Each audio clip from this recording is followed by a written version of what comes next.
kasera mwena internet.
This is the state of the nation. Irifa Mwanga. We are deliberate, we are reasonable, we are uncensored. The state of the nation with Henry Salu.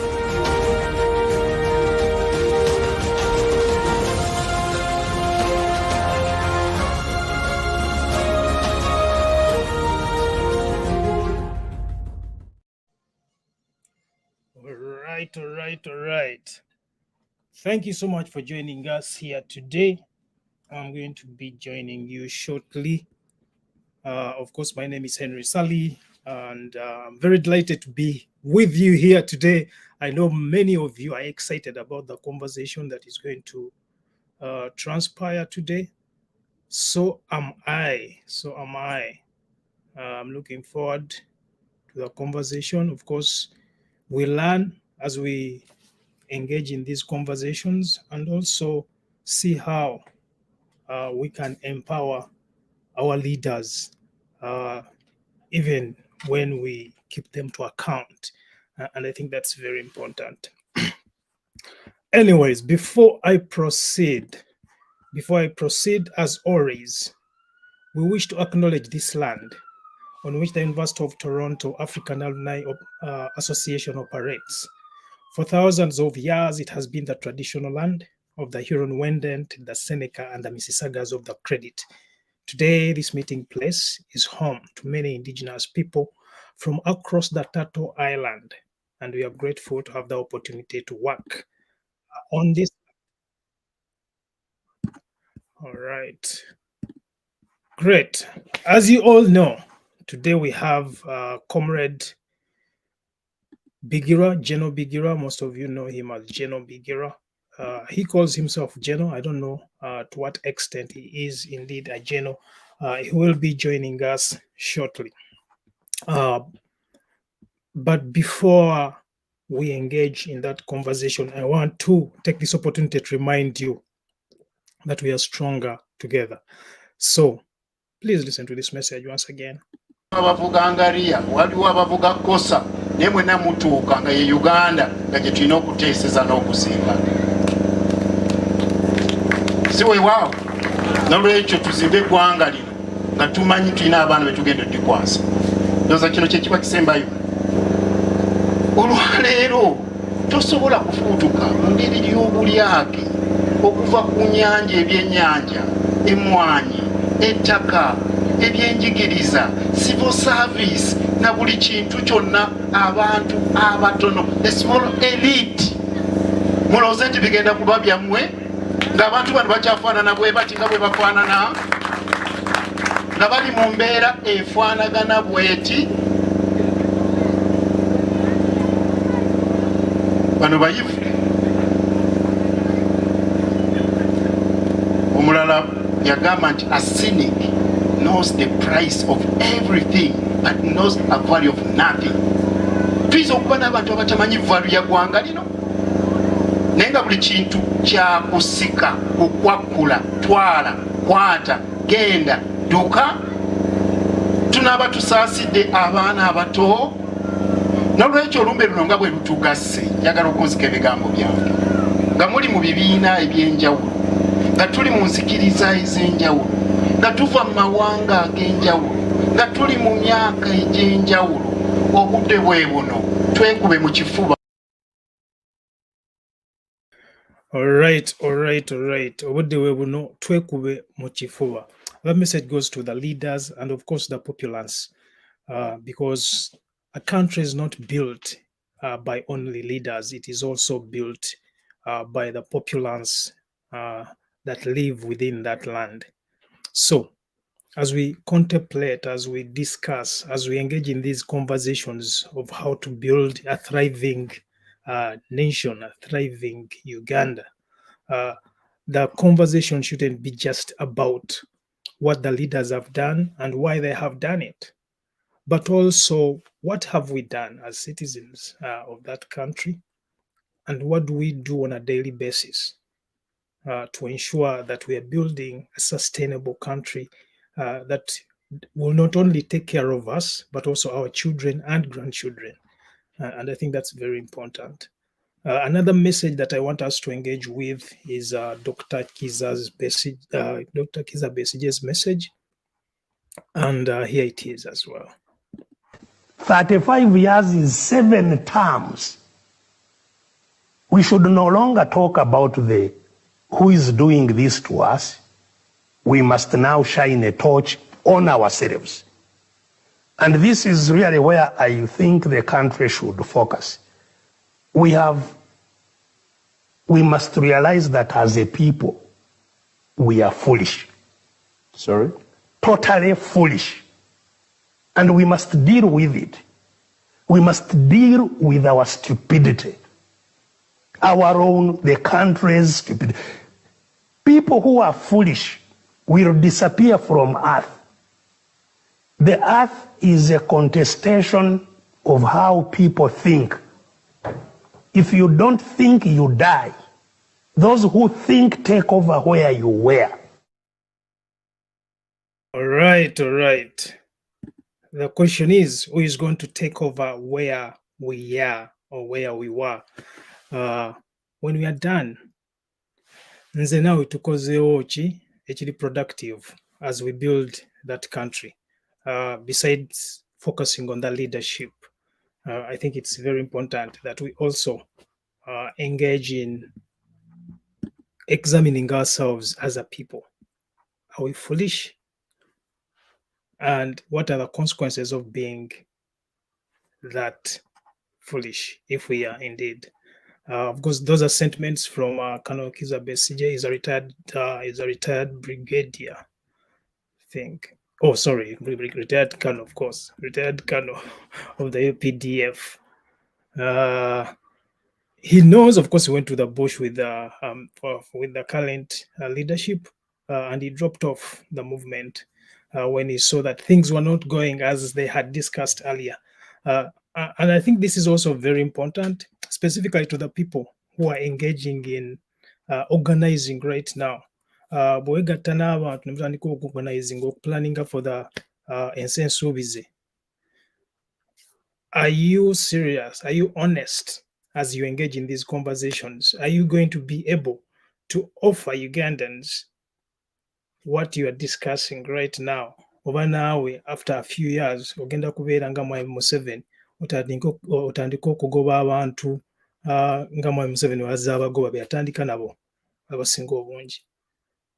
Kitegeera. So even as we engage in these conversations and creating different formations to bring about transformative change in the country, we need to ask ourselves, to what extent are we being honest with the people of Uganda? Naffe abawagizi twebuuze nti baleaders be tubuildinga, are we rebuilding the same people that we are kicking out, but bringing them in different images, nenga characteristics zonna ze zimu? As leaders, as people who are surrounding these leaders, as enablers, we need to critically examine these behaviors together, because whatever we are building, whatever we talk about in regard to Uganda, it does not happen in a vacuum. But who are the actors within these environments? How have they been behaving? And are we really ready to actually create transformative change? Ekikunyigiriza nange kinyigiriza mama wo, nange kinyigiriza owange. When they kick you out of that land, guess who is going to suffer? Nze ngenda okusuffer kubanga ngenda kugamba sinawo embeera. Kitegeera. So I have to figure out a way okufunira awalala obeera. We're not suffering the same way. If we are lucky to keep that land, to stay in that land as citizens, as people who are born, not just born there, but indigenous peoples of that country. Bwetuba nga tugenda kubeera mu nsi yaffe eyo bulungi nga tuthrivinga, we need to be engaged from now, and we need to keep all our leaders accountable. We must not wait for people to take over power for us to start keeping them accountable. Accountability should start from within our homes when you're having dinners, our dinners. Bw'otuula ku round table nga muli ekyeggulo, how do you keep your children accountable? How do you keep your friends accountable? How do you keep your husband, your wife accountable? Ne musigala nga muthrivinga nga family, without getting upset at each other and kati gongambi what ne what, therefore I'm not going to talk to you again, I'm going to kick you out of the house. It's very important. General Bigirwa is on the way, but he told me he's going to be able to tune in. I am waiting for him to come into the studio. As always, we are here to serve you, and we do our best to offer you something worthy engaging in, something that you can learn from, even when you decide not to watch it now. But when you watch it later, is there something of value that can come out of that conversation? And can we be comfortable with having conversations without necessarily being dismissive of the efforts that people make.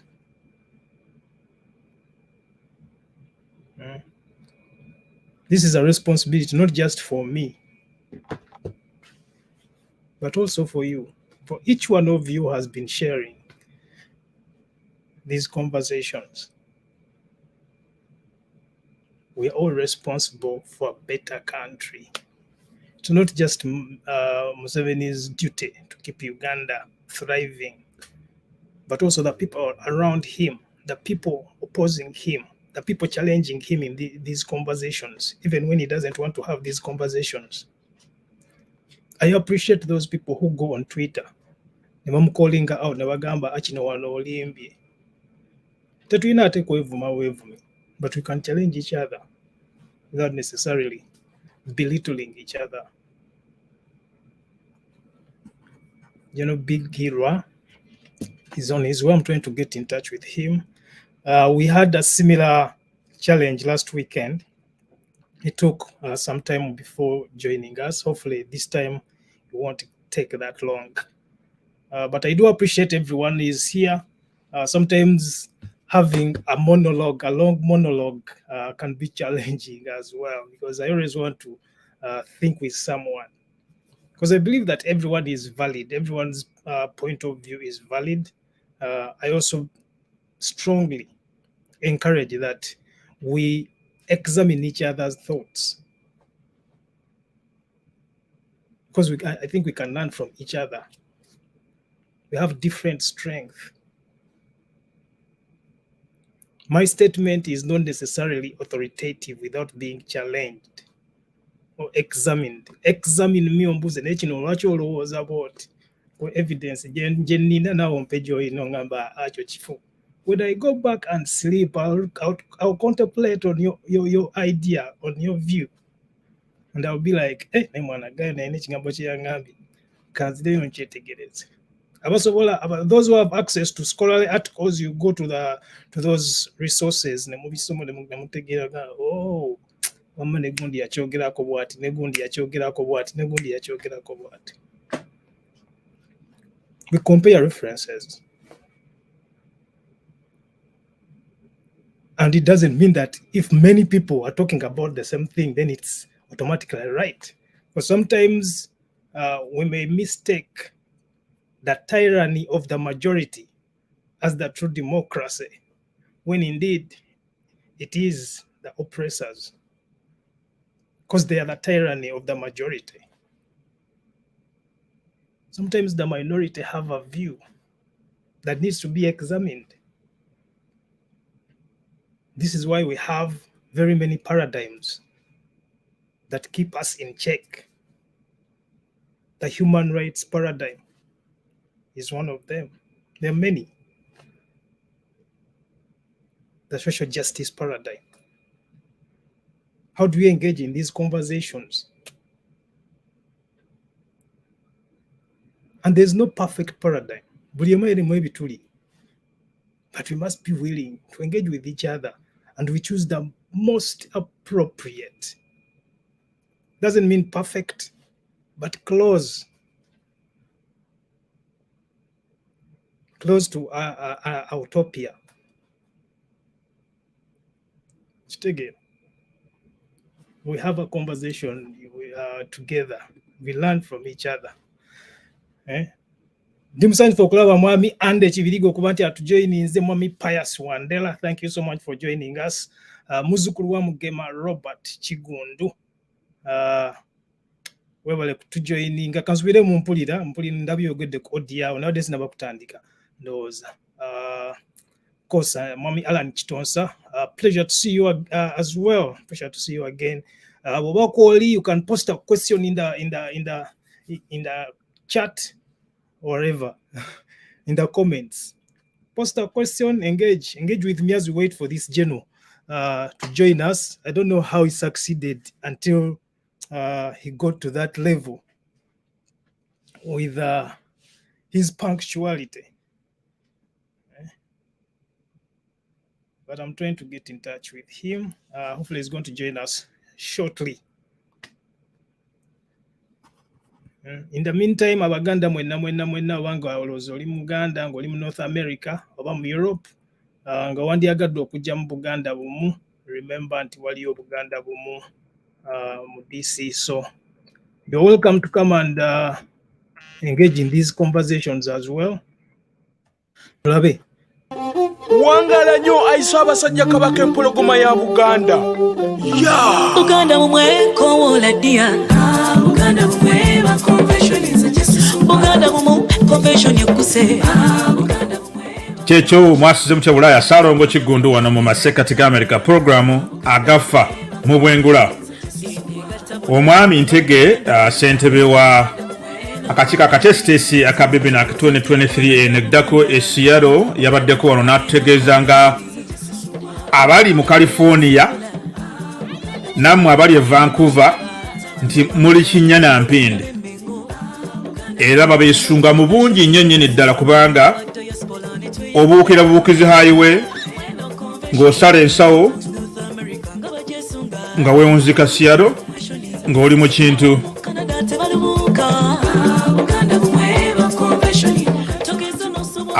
aba Canada temulubuuka.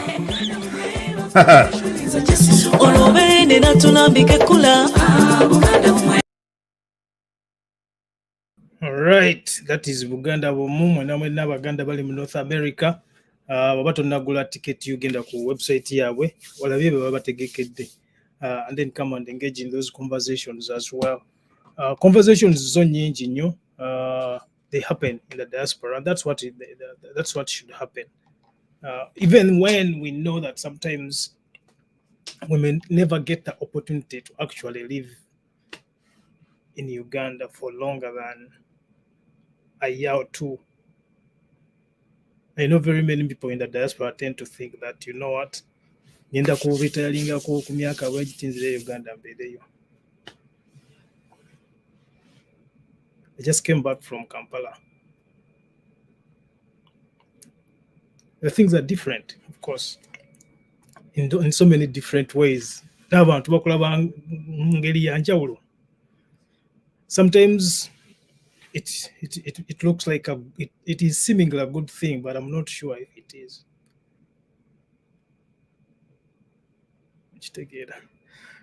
Generally, Mukubira takwata. So I don't know where he is at the moment. He told me he was traveling to Kampala, but I'm going to call him again. Ndabe chicha agamba.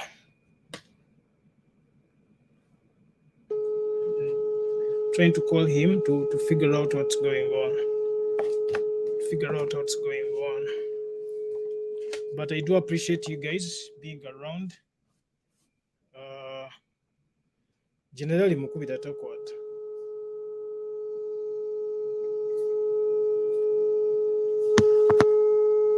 I'm not sure if he's trying to log in, but he did confirm his attendance. I spoke to him this morning. Jeno, abantu bakulinze mwana. Log in. Jeno. Kanzije ku line omukulu. Jangu ku line abantu bakulinze bambuza generali aliwa.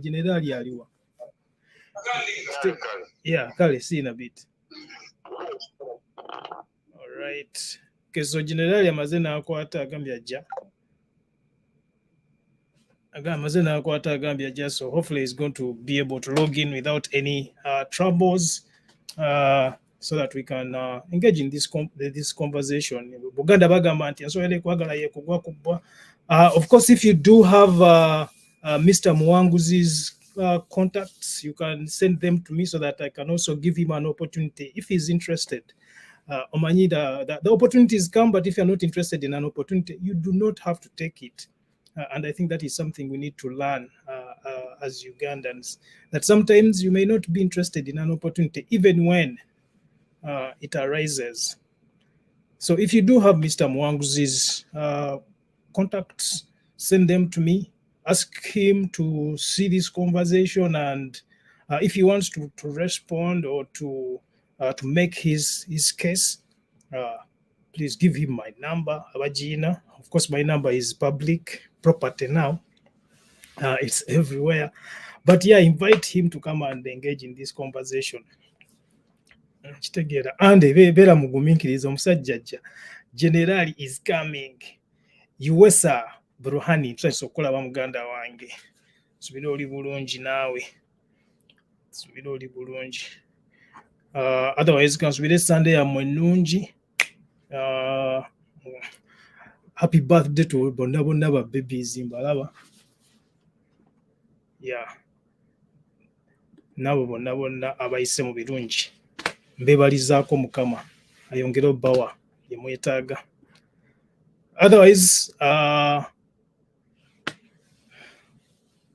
I know, yeah, of course it starts to feel that it starts to feel like you're a foreigner. Of course you're a foreigner in your country. If you have been in Uganda for more than 5 years or 10 years ekitegeera boddayo obeera foreigner mu nsi yo kati ate waliwo foreigners abazze ne bagulamu amataka abayindi abazungu abachina abarussia ekitegeera it becomes foreign. This becomes your home. Kakati. You have more social capital here than you do in Uganda, especially if you do not have relatives in government. Anyway, I've been talking a lot, and the general is here, it seems. Azina Dayate. Okay. He will be joining us shortly. You become a foreigner in your own country. Together. Daily, like empisa entonotono ezo zimanyi ezikola culture what okyazimanyi you have to relearn, unlearn and relearn. Kitegeera twafikibwa kwata kikyokola tumanyi okugenda n'olugezigezi n'ojjayo ID yo n'omuwa buli kimu n'omugamba akale mpa ticket. Kitegeera mpa ekibaluwa ngende nkisasule naye process bw'ogenda mu yo process nebiwanvu olusinga tolina obudde bubimalayo kati nga you have to figure out what's the culture here bwebakwata okola oti kitegeera there are so many things byolaba nga biringa ebitono things that we take for granted in the global north they're not necessarily the same. Kintu kyolowooza nti kiri simple ogenda okwekanga nga kiwanvu nnyo kiwanvuye nnyo kitegeera. The general came in and out. The general came in and out. So he comes in and out. I think he's struggling with the internet. Once he has a stable connection, he'll be invited in again.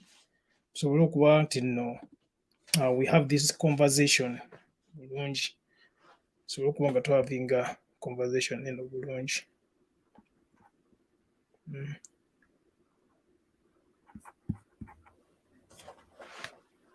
yeah, it becomes complicated.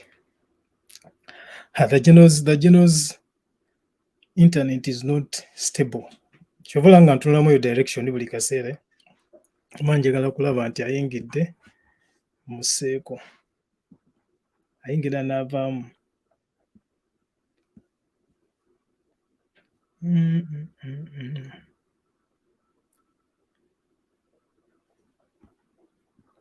Yeah. It comes in and out. I'm sorry for the inconveniences for those of you who are eagerly waiting for this. I was eagerly waiting for it as well. I think it's important to finish a conversation when you start it. And we haven't finished this conversation. So once it's done, we shall jump on to another. There are many conversations to engage in. Of course, PLE Day results. There are people who are trying to question. It's critical questioning. Does our education system need a revamp? Yetaga kukyusibwa. Byekola byebyo basi byebyo. Because it seems brilliant people, many brilliant people end up on the streets of Kampala. Tebalina kye bakola. Ate abantu abatalina, like who sometimes people who are not the smartest but the most connected end up thriving after school. Nenga balinga ba strugglinga, Piero ina strugglinga nafuna 12. S4 strugglinga, S6 strugglinga na ending up nga a director. Bank of Uganda, one of the directors in Bank of Uganda. Then you ask yourself, hey, no guy. Yatuukawo atya? Banji nnyo ndowooza ba OB bammwe ne ba OGs bammwe mubalaba, old students. How did this guy? Nekitegeera, social capital. Besides academics, weetaaga social capital. It's very important. So you have to look around yourself. Chances are you are the average of the 5 people you surround yourself with most of the time. So if you have 3 MPs around you out of the 5, chances ojja kufuuka permanent secretary oba chief of staff. Kitegeera. Muwulire ono guy. But network failed. Kikyotegeeza network failed. Restart your phone, man. Okay. Restart your phone.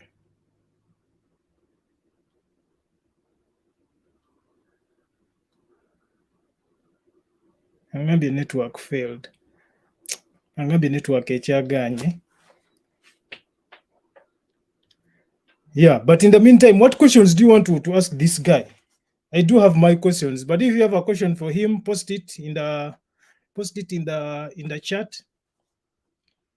Is it a question of education system being poor or the economy not being large enough to absorb the products of the existing? Muganda wange. Mami tukikuba mbuziza ekibuuzo.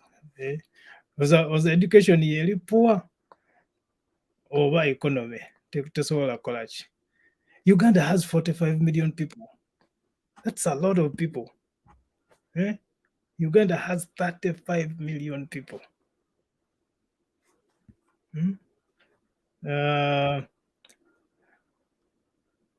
I think that it's not about the economy, because even the economy itself is being mismanaged. Of course, government enough very little ina maanyi matono nnyo mu controlling economy, especially if the economy is affecting the entire system, market system. A global one, because we are now so much intertwined. The economy Uganda yokka eyinza okuba nga si eri broken. We're not examining all the economies around Uganda and the global world at large. No manya what is going on. Uganda tulina products nyingi nnyo ze tusobola okuguza banneighbours baffe netubera nga tuli strong. Naye lwakubanga abaana basoma abatali bagezi nnyo ne babeera nga balwalinga organizations ezinegotiatinga contracts oba trade deals ne countries ezitulinaanye. Kiraba babeera nga banegotiatinga not in the best interest of the country as a whole, but in their own best interests. So we get bad deals. Netwekanga economy yaffe tetuyambye bulungi. Naye byonna biva ku education wali. Baana ki be tuyisa, baana ki be tupromoting, baana ki be tutadde mu gundi. Organizations is governing ensi, is running ensi. Who are the people running the country? And what are their intentions? Nkitegeera. What are their intentions? Walaba wano gundi wa UK.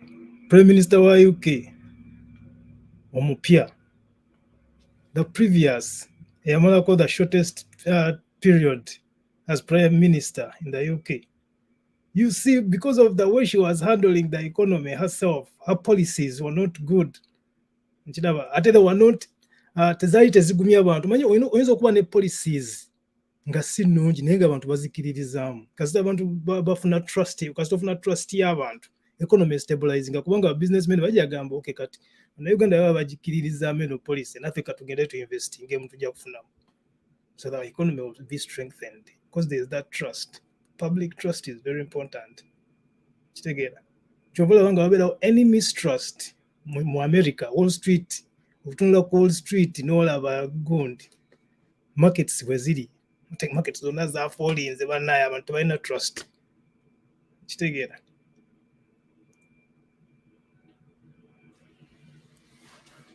politics tumufudde wa gundi waggula abantu. Kitegeera we're using the money wrongly. Edda abantu beerimiranga emmwanyi ne bazitunda kati emmwanyi nazo ziyingiddemu goziriini abantu tebakyasobola na kusasula gundi. People are willing to pay a lot of money to send their kids to so-called good schools. Oba baleta mu America, oba mu Canada, oba in the UK. Why? Because people believe in education. The challenge is that it doesn't really matter how many credentials you have if you are going to work in a system like Uganda. If you're not connected, you're not going to get the position that might help you elevate the economy of the country. Plus, once no kubanga goli ku helm, naye nga abantu bakwadde abakuletolodde, they don't allow you to make policies that are going to help people. So no better you enough credentials, but the people are, because leadership is not a one-man thing. You need people around that believe in your vision, that are going to sell it to the people, that are going to create that trust that strengthens communities.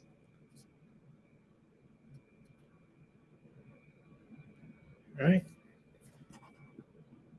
So the general keeps coming in and out. I've told him to restart his phone. Hopefully he's going to restart it and come back. But yeah, that's what's going on. Mugume Richard Tusanso Kulaba. Mugume Richard says that money issues are diverting many opposition. Let's continue, especially those who are serious. Okay, good argument. You're saying in products the education system zirina engeri jezikosa okukola ku economy. Yeah, ekyo nakyo kikola kituufu. SG omuntu wa wansi ndoza secretary general wono wali secretary general wonaze secretary general omuntu wa wansi. We don't have MPs. Please bring General Bigirwa. I don't since muganyo okujja mukwano. And I do appreciate you coming actually, but like General Bigirwa is restarting his phone. Those what do mulaba wano wansi below my screen. Abadde gezako okujja munayenga and dropping her off. Okay, so I'm going to call him again and see what's going on. See what's going on.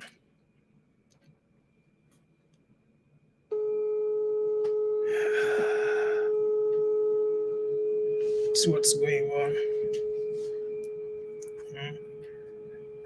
Lwaki tetukyusamu engeri twaseesingamu abantu? Waliwo akafaananyi ke nalabye ejjo nga baleese examiner aleese ebisolo byonna ebyenjawulo. Jeno ki ekiriwo? Network igenda kuteera ngenda tutuukawo eri obulungi. Oli ludda kati? Kati badde nvuga nga nva Kamuli nzira Kampala. Kati otuuse wa? Ngenda tuuka Kayunga. Abaana bakulu mu kyalo. Okay, waliwo abaana abagamba MBs baweddeko bagala kulaba Jeno kati ate sirina kyakubagamba. Kyokka bannaye simanyina kyakukola abantu abo. MBs tugyakoleta Jeno okugaana. Simanyina kyakolera abantu abo ate nga badde n'emboozi yaabwe ey'amaanyi. Anti paakinga okugundi. Aziremu nkube. Kale gezaako okuyingira mu bulabe. Baganda bange munsonyiwemukko. I'm trying to ensure that I bring on the Jeno. Ndoza muwulidde agambye avuga agala kupaakinga somewhere abakubire nga tagira tabuukabuuka because every time lwaba avuga awamu wabeerawo network awala tewabeera, so that's why he's coming in and out. So hopefully he's going to get a decent place to park and have a conversation for about I was hoping this was going to be a 1 hour conversation, but we are doing the exact same thing, which is also inconveniencing to me as well. Naye Kansubira agenda kujja abeeko obubaka bw'atuwa within the next couple of minutes. Right? I do appreciate you engaging in this conversation. Mwami Tukikube, badde nkugamba nti I saw a picture nga examiner ayisa egundi ensolo zonna ez'enjawulo zonna n'azigamba ziri nnyo omuti.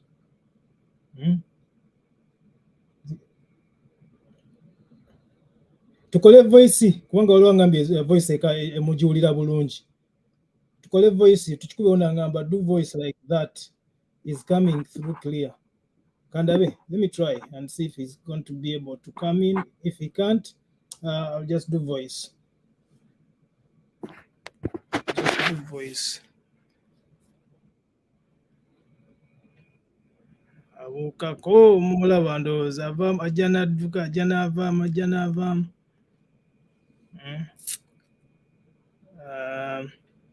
Yeah, I might actually go with that I think that insight might be useful. Kamugambe. Jino batukole voice.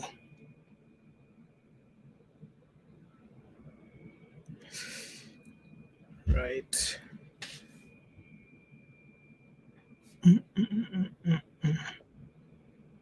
Mulaba ndowooza. He comes and it's just looping. Keeps on looping.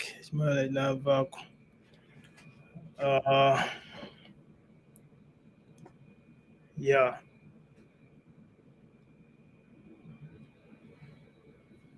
Okay, kamukubire mugambe tukole voice.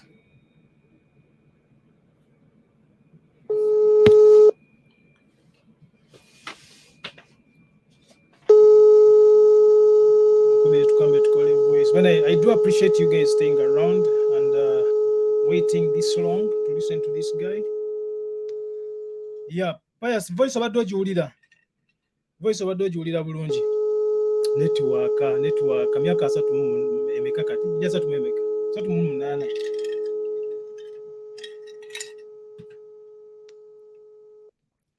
infrastructure ya network baganya ogikola. So nga ate bakola infrastructure ya gundi ya internet network eri strong. Tubasobola okufuna emirimu wano egya gundi. Outsourcing emirimu. Imagine nga tulina call center either Makerere University or Jambo.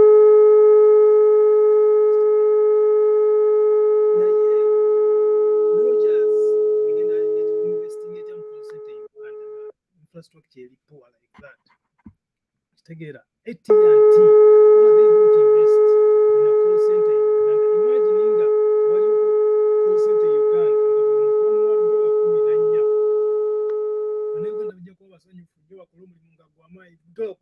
per hour.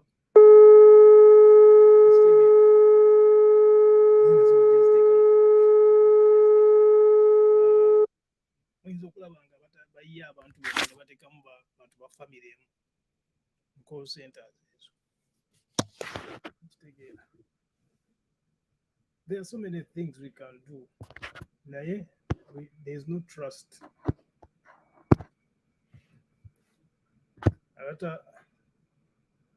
Jeno. Ndowooza tukole voice note wano. Si voice note ko sigala ku simu abantu bakuwulira ng'oyogera buza ku bantu kati. Esimu munaye eganye esimu z'Abachina ezitukozesa Uganda mujja tusonyiwa mu abali mu Europe. Video eganye. Video eganye amazima gennyini. Naye nga kambabuuzeeko base. Kambabuuzeeko base bona. Yeah, get a bus. Base bonna banyabo kambabuuzeeko mwebale gye mukola. Naffe gye tuli eno nange mbadde mu field n'akava mu field kati. era musobola okugendako ku Facebook account yange ne mulaba byensaddeyo yembaddeko olwaleero ebagiyita Geno Bigirwa Moses naye nga nemusanyufu okubeera wano. Last week twalina conversation yaffe teyaggwa netusuubiza okukomawo. Olwaleero ojja kunsonyiwa okusuulamu, tekubadde kwagala kwange naye eby'e Kampala tebiringa eby'omu Bulaaya. Munatusonyiwa, mwebale nnyo, mwebalire ddala. Alright, tusainza okukolaba bwana Bigirwa era ndowooza abantu bacekinga kati Facebook kulaba biki byobadde okolako, biki byobadde oyogerako.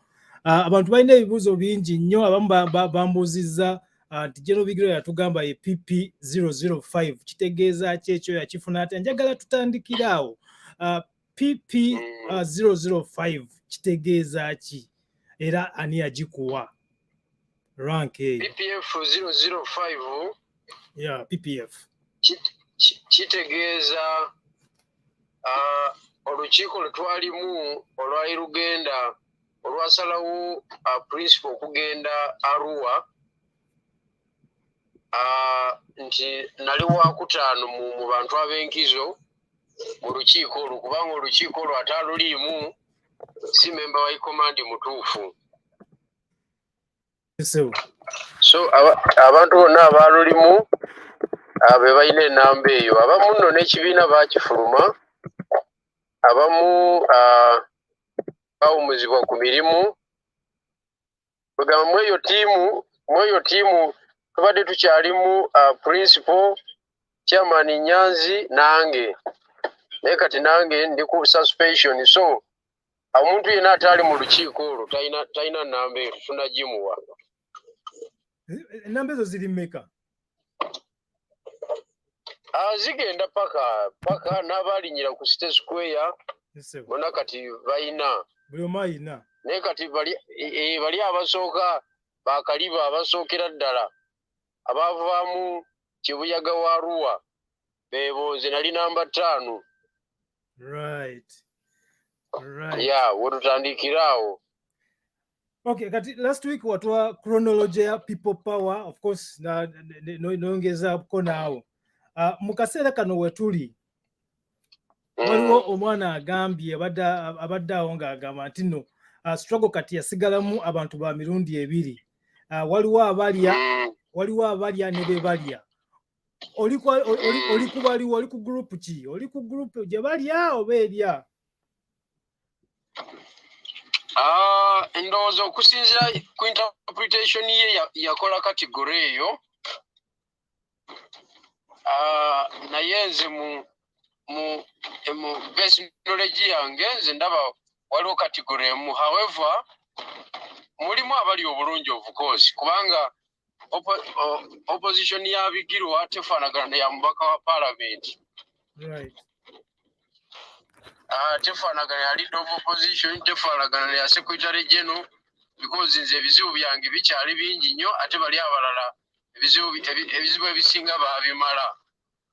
N'olwensonga eyo oba oliawo aba mutuufu, naye olw'okuba ndi mukulembeze wa waggulu sisobola ku categorizinga struggle bwentyo nti waliwo abaliibwa n'abalya, naye nga abali obulungi mwebali n'abali obubi mwebali. Nze ndi ku side y'abali obubi kubanga right now so navuga motoka yange njireka kati kamute kyasobola kujja Kampala. Right. I am in a taxi right now. Then two, olaba na simu esobola ku chatting wano ku stream ya live. Right. You know? Yeah. Kwegamba ng'okiyise waliwo abali obulungi n'ababeerawo n'abali abatali bulungi nnyo. Okay. So there's okyasuubira there is one category, but of course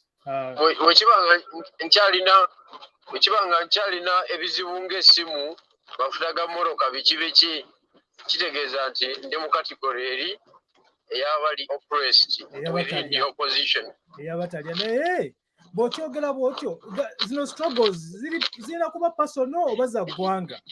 Lwaki tulinamu categories ey'abalya n'abatalya ne be balya?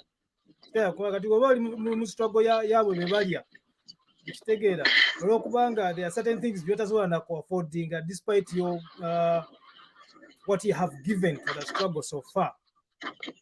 What does that mean? Is the struggle for personal is it for personal interests or for the country as a whole? No, the struggle must be and it should be for the country, the bigger picture of capturing power, of defeating dictatorship. Right. So where are we going? Where are we? Yali akyali eruwero yatuuka awantu nga waliwo abalaba nga olutalo terugenda mu maaso abantu ne baluvaamu, waliwo abaalinga obulungi mu lutalo lumwennyini nga bo babeera ku planning tebagenda mu field, waliwo abaalinga ku external wing babama mbabazi nga bo beesibira amataayi, naye nga waliyo n'abalwanyi abaalinga mu trenches batunyefunza baani nabo bali mu trenches bakuba byasi byennyini. Right. So essentially you're one of the Tinyefunzas. Nze ndi ku bigger picture weeri. Yeah. Era ndowooza tesobola kuvaawo kati. Bigger picture weeri, however much nti waliwo abantu abagaininze along the way nga they have gained, they are driving good cars, they are living a really high life. Yeah, high life. Yes, they are wedding. They are organizing expensive weddings. Etalinga ya Bigirwa. Right. They organizing, you know. Yeah. But chona chirutwala ku kintu kimuntu era struggle esigala ekyaliwo. Niwankubadde nga waliwo abagiva organizing. So essentially the struggle has been vulgarized. Why don't we delve into the conflict in BUSOGA? What's going on in BUSOGA? Why don't we delve into the conversation regarding the conflicts in BUSOGA? What's wrong? What's going on in BUSOGA? In BUSOGA, of course, when Akomaruli, we had the nabaga ngenda kuleta phase 2 eya conflict ye BUSOGA. Yeah. You know, right from the beginning abantu bangi. Yeah. Because I looked as a threat ku bantu ab'enjawulo. I looked as a threat. Lumbu yasooka nampisaamu eggaali. Right. Gamba nti buuka kirabika otuuza watali network. Yeah. Obuusebuuseemu awo tetukuwulidde. Yes, naye mujja kungumiikiza tewali kyakukola. Right. That is the gadgets which I'm having as of now. Right. Lumbuye yagenda n'agamba abantu nti nze ntuta abavubuka e Tanzania batendeka obuyeekera bakomewo balumirize principle nti abadde atendeka abayeekera CMI yemukwate aleme nakwesimbawo 2021. Era n'agamba abantu nti mulabirako Bigirwa mukube ku mutwe, is a bad guy.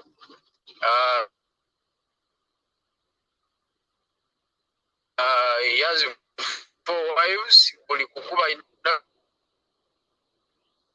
Right, so essentially tetukuwulira bulungi.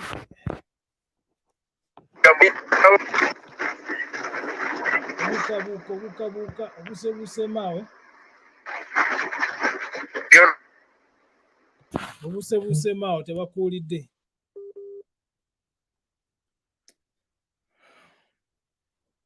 General Bigirwa is okay, proceed. Tetukuwulidde akutukamisinze. Yeah, areas endimu network si nnungi nnyo.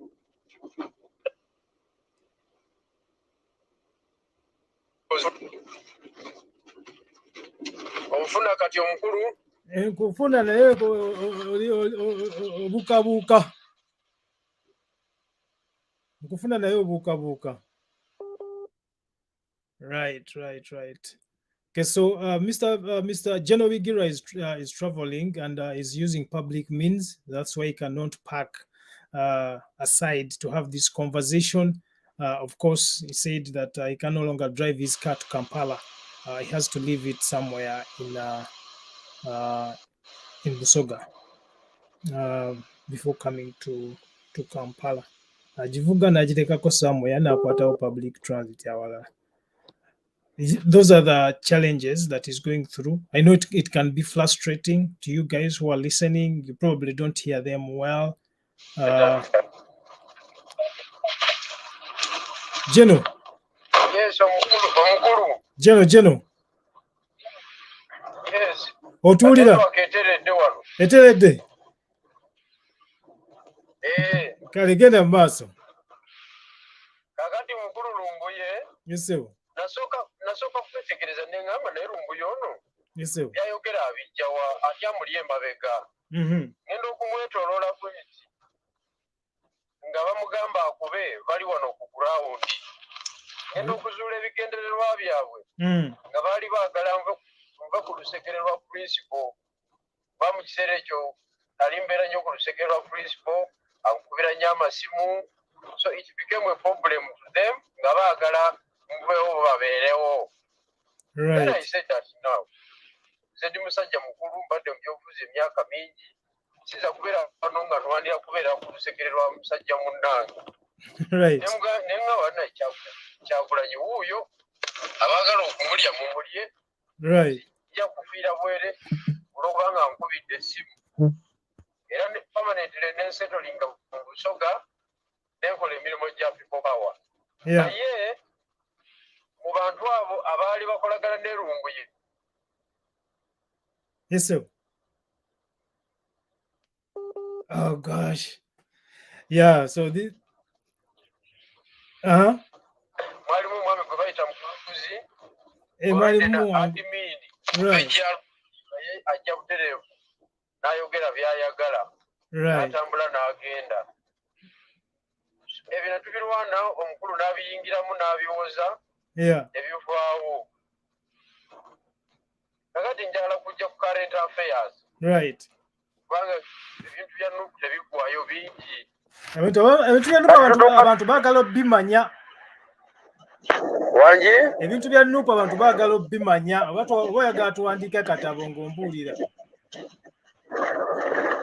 Kituufu baagala okubimanya era kangezeeko okumulungula ebinaaba bikoze eki ebinaaba bisobodde okuvaayo. Kakati last year ndowooza mu October last year twalina obuzibu omubaka waffe ow'ejjinja gwe twayisaamu yekka Manjeri kye bakutikka ate nakati mulwadde ali eyo mu Aga Khan e Nairobi. Twagenda okulaba nga waliwo obutambi obumukuba ku social media naye ng'abamukuba bantu baffe ba Nuupu bennyini nga bebakolaganye n'aba movement okumu-breakinga down. Kinajjukirwa nti Anita Among ye mubaka yeko wa Nuupu eyagaana okufukaamirira Anita Among, sipiika wa Uganda wa Parliament. Yagaana okumufukaamirira era mweyo embeera omukyalo oyo ow'ejjinja oyo omutembeeyi. Era ye talina privilege yonna eya Parliament gy'afuna ng'ogyeko payment salary zaabwe ezimanyiddwa obulungi. Naye ebisigaddewo byonna yeebeereramu yekka. Kakati Anita Among kye yakola n'agamba nsobola ntya okubanga Basumaani mbayina, bandi bonna ababaka ba Nuupu bonna balooya mbayina, oyo omutembeeyi obutembeeyi nemba nga simulina ate ava mu East. Namusettinga ekisajja bakiyita Solomon Serwanyi nekimukwana kubanga muwala tanafumbirwa naye mubaka wa Parliament. Nekimukwana naye nga buli phone conversation gye kimukubira kirikodinga. Kyali kiyina meeting ey'okumutwala mu guest house oba mu hoteeri kyesanyuse bwe kirikodinga kireeta obutambi kibusuule ku social media oyo abenga naye afumbye. So n'akwata obutambi obwa phone conversation n'abusuula ku social media naye ng'akozesa omuvubuka gwe bayita Jamal Mukuve ate nga naye waffe wa Nuupu. Mweyo embeera ya recruitinga Manjeri nengetinga concern ate nga leader mu Eastern nengetinga concern nga saagala omuntu gwe twawonyaawo mu kalulu abenga akoze eki abenga asaanyiziddwawo ate nga twagala kumuzimbirako buzimbizi. So I got interested I was interested mu mata eyo nenjingiramu nengezaako okutereeza nempita olukiiko neneebuuza ku secretariat ne batugaidinga ekyokukola obujulizi ne buvaayo nga mu mazima amatuufu omuvubuka gwe bayita Jamal Mukuve ali guilty is a spoiler era ne tumuwummuza ku mirimu. Bwe twamuwummuza ku mirimu ate ye mwami muwanguzi n'amukwata n'amufuula personal assistant we n'amuzza ku mirimu ku kifuba bayiye wa training and patriotism ng'atambula naye ageze naye emityana. Just imagine omuntu gwe mwagobye olwaleero ku mirimu gwe mwawumuzza ate enkya n'alabikira emityana ng'ate ali ku mirimu gye gimu ali mu bifaananyi ne secretary general mwabamuwumuza ne mulabika nga bakadingo bennyini abatalina makulu era n'abasekera n'okubasekerera. Kakati ekintu ekyo nekikula along the way tuba tukyali ku ekyo tulwana lutalo olwo okulaba engeri gye tuzikizaamu ne wabeerawo apostinga akatambi ako nga kalimu amaloboozi gange yali conference call ng'erimu abantu bataano ba top officials mu Busoga naye ng'akatambi ako mwami muwanguzi yakalikodinga twali tuteekateeka programu ziza kunga eri emabega eri almost a year and a half nga ye yatulikodinga n'atereka amaloboozi ago n'ajja n'agateeka ku social media ku WhatsApp groups ez'NRM ne gatandika okutambula after almost a year and a half. Kati ekintu ekyo nze ng'aludde nga nwanyisa Museveni search taking for granted omuntu asobola okulikodinga essimu omuntu alikodinga essimu ya banne nga mwogera ku party affairs n'abeera n'amaloboozi ago almost for a year abawabula ennyo mu struggle kubanga twali tetuli sure nti oba immediately nakyemalira teyakola ki teyafuna maloboozi gaffe ne pulaani zaffe.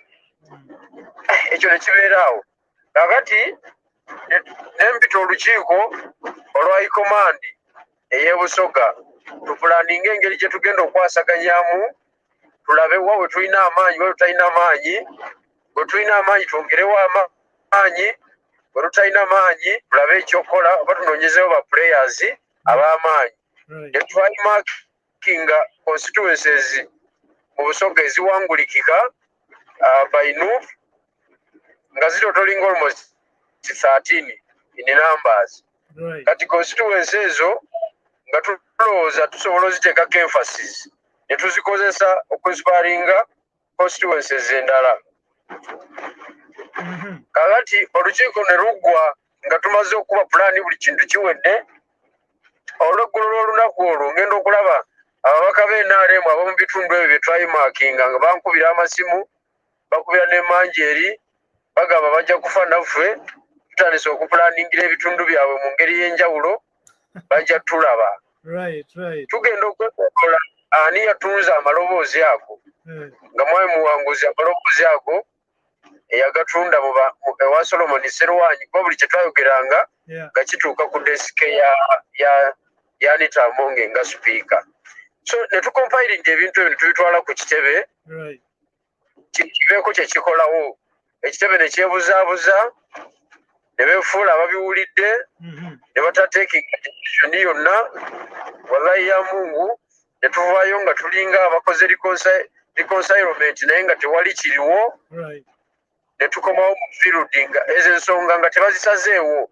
For example, ensonga y'okulikodinga amasimu ze kunze ndaba nga nkulu, ensonga y'okulumika pulaani ze tupulaaninga okukola mu bitundu ebyenjawulo ze ndaba nga nkulu, ensonga ey'okusatu yaliya kudestroyinga manje kye kutika okumujja mu jjinja nga nayo ndaba nkulu ng'ate bya herited by abantu baffe, naye ekitebe kyazinga buzirinzi mikono ne kisirika ne kiyiwa kugamba ekiwundu kiri munda kungulu ne bayiwako evvu ne balowooza nti oba nga kiringa obuugi obeera nga munda bwokya naye nga kungulu bukoze eki bukuta oluubi nga gwolowooza nti buwoze.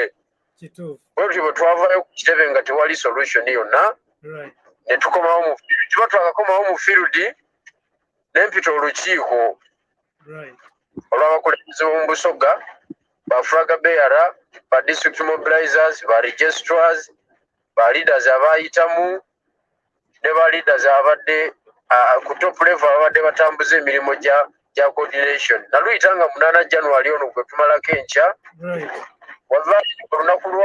Olunaku lwatuuka n'essaawa ne zituuka, wayi muwanguzi n'aleeta bakanyama ku ofiisi ne bawamba ofiisi olunaku lulamba. Nange ne bampamba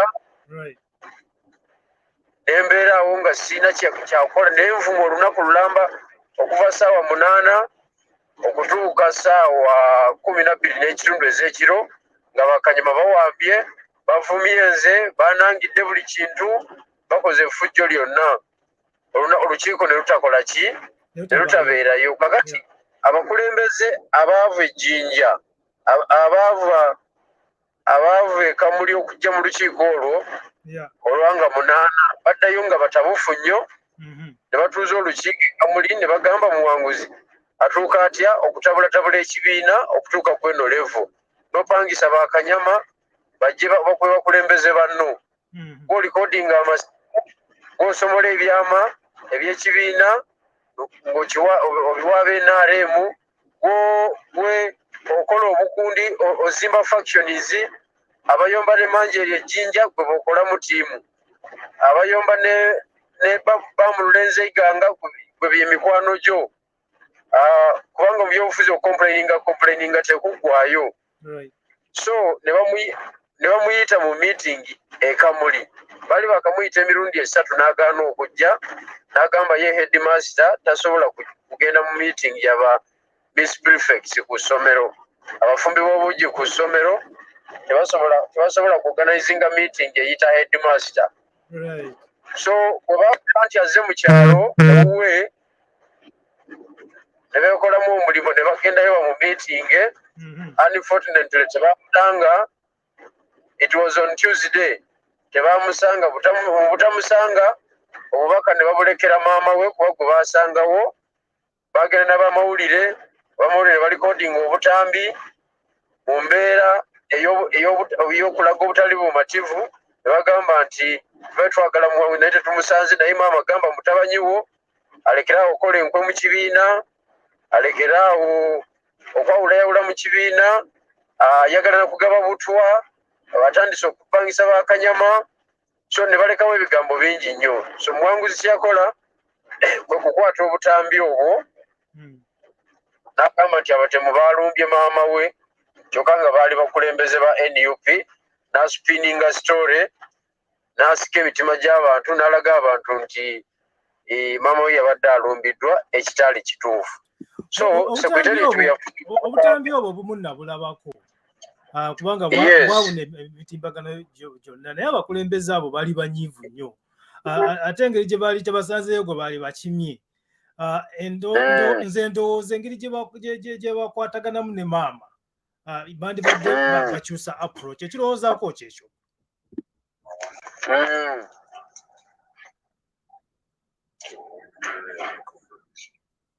Hello? Yesebo.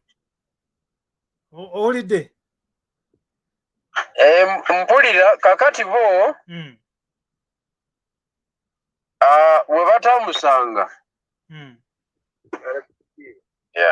we batamusanga ne bagaa katulekere maama obuki, katulekere maama obubaka. mu kulekera maama obubaka ekisooka maama yali abamanyi kuba twali tuge obuzeemu awo. Yes. Obadde obuzeemu tujata ku number direct oba momo. Obadde obuzeemu ssebo. Yes, network ebadde ekoze ki? Network ebadde emenyese ebuzeemu. right. So bakola ki? Obubaka babulekera 751. Obubaka babulekera maama kubanga omukulu bamusangawo. Naye nga omanya abavubuka ate nga bakulembeze ba municipality ne mu constituency ye mwennyini bakola ki? Basalawo ne bakola ki? Ne bamulekera obubaka maama. Okumulekera obubaka ko ne bagenda. Wanguzi ye yakola kwe kuspinninga story n'alaga nti akoze eki ndi maama yalumbibwa era ne effectinga ne arrests. Yagenda ku poliisi n'aggulawo omusango ogwa criminal trespass ne threatening violence. Ne bakwata chairman wa municipality, ne bakwata registrar wa municipality, abalala bakyaliira ku nsiko nakati n'abateeka munda. Ne tuspending almost $2 million okubajjayo. Wow. So secretariat yasinzira ku katambi ako. Ne secretariat tolooza nti ntuufu okusinzira ku katambi ako kubanga akatambi ako baali banyiivu nnyo ate baali boogera ne maama. Nakalabako akatambi ako nga ndaba banyiivu nnyo bakutte abamu ebintu bye baali bakutte nga mu butuufu oba olina omukulembeze gw'oyagala okwogera naye approach yandibadde yanjawulo okusinziira nze bwe nalaba. Ng'okirowoozaako kyekyo?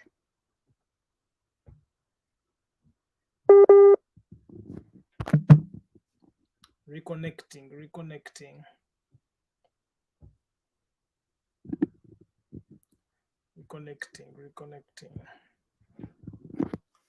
Okay. Jeno. Hello, Jeno. Otuwulira kati? Yes. Kati nkuwulira. Ekibuuzo kyange okitegedde? Nkitegedde. Secretariat oba oli awo yali ntuufu. Tewaliwo akiwakanya. Kubanga akatambi buli yakalabanga nga yeesitala omutima. Naye ekikulu ekyalimu kyali ki? Baali bakulembeze ba Kamuli district abaali bagenze ewa mwami Muwanguzi. Tebagenda wa maama, bagenda wa mwami Muwanguzi. Unfortunately ne batamusanga. Mu butamusanga ne bagamba katulekere maama obubaka agambe ku mutabanyi we. Kubanga Muwanguzi tewaliwo omuntu asobola kwogera naye n'awulira. Okiwulidde? Kati ate yali amaze okukola violence ejjinja ng'ate bamaze n'okumuyita mu meetings emirundi 3 nga tajja. Jjukira newankubadde w'amaanyi e Kampala, w'amaanyi ejjinja, naye ate ava Kamuli. Bagamba local structure yali eyagadde volunteering leadership ekwate mu nsonga ezo nga kubanga nsonga ntono nnyo teziri nawo nnyo ezisobola okubeera solved. Naye munnaffe ye yasobola kukkiriza ekyo n'asalawo nabevinga nga bwe yasalawo. Kati nekikwata ruutu endala nekidda mu kukwata abantu nekidda mu kugamba nti maama mulwadde ate nga sina mulwadde wuuyo kati n'ayambibwa ekibiina ne kyakitinga accordingly nga bwe kyakitinga. Okay. Jeno, ogambye nti Muwanguzi w'amaanyi. Kiki ekimufula ow'amaanyi? Wangi? Ogambye nti n'omwami Muwanguzi w'amaanyi e Kampala n'ejjinja. Kiki ekimufula ow'amaanyi ennyo? Anti buli ow'amaanyi anti nze amaanyi ge wenagalabira nga ndaba ebintu byonna indiscipline gy'akoze mu structures mu Busoga ng'ekibiina tekifaayo. Right.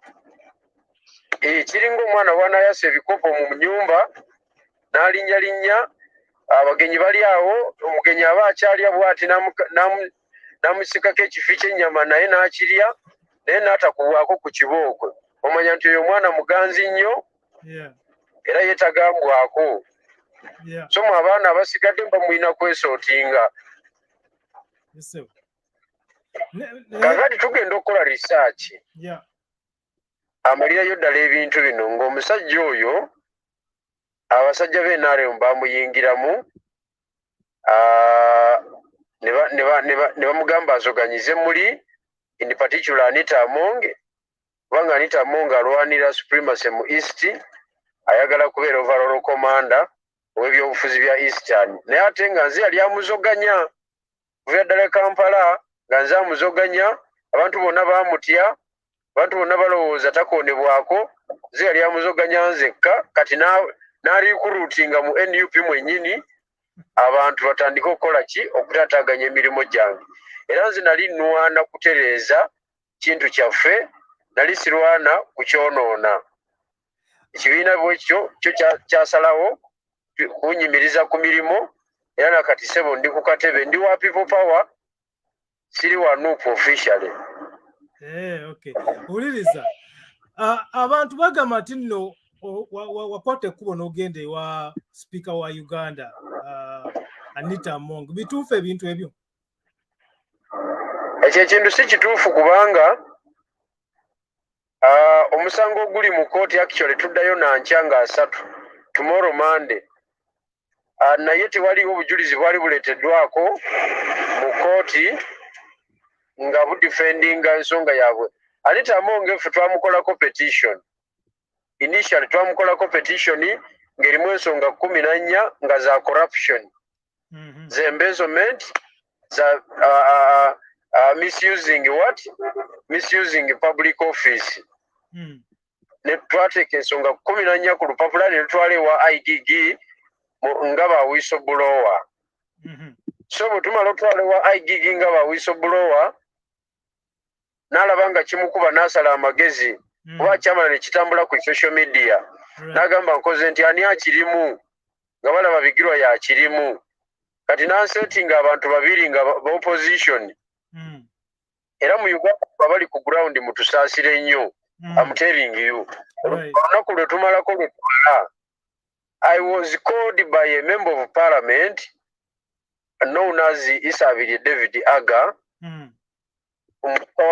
wa FDC mu Jinja North musajja mukwano gwange yali munnamawulire Busoga wano yankyaza ku radio emirundi mingi ne tutambuza ne twogera ebintu byaffe by'opposition emyaka mingi nga sirwanangako naye simusuubira mu kintu kyonna nampita naginga mu meeting kumbe bamuwadde sisemu yamuwadde gadgets ya recordinga ne twogera ebigambo nga nze manyi njogera n'abantu bange b'e Busoga nga twogera ne mu Lusoga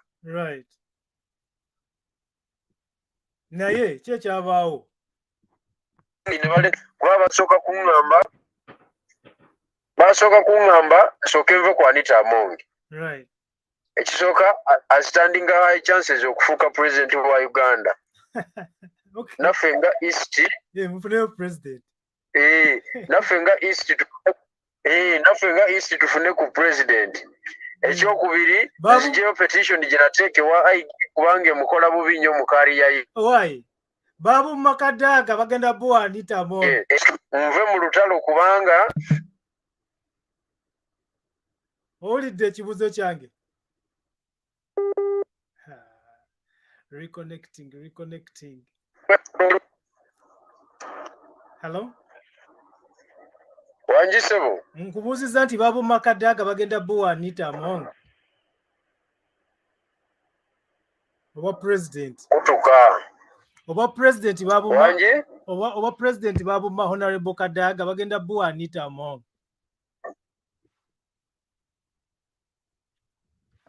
tampulira simanyi is reconnecting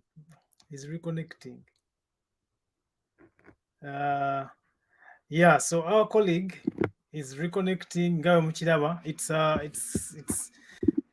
the network is not the best right now yeah, so The conversation is still going, but I think it's going to end in the next 10 minutes. Wanga avuddeko n'okuvaako ku simu. Let me see if he's going to call back. And then we can continue the conversation. But in the meantime, abaganda mwenna abali mu America akantu kano mukawulirize. Wangala nnyo ayisa abasajja Kabaka empologoma ya Buganda.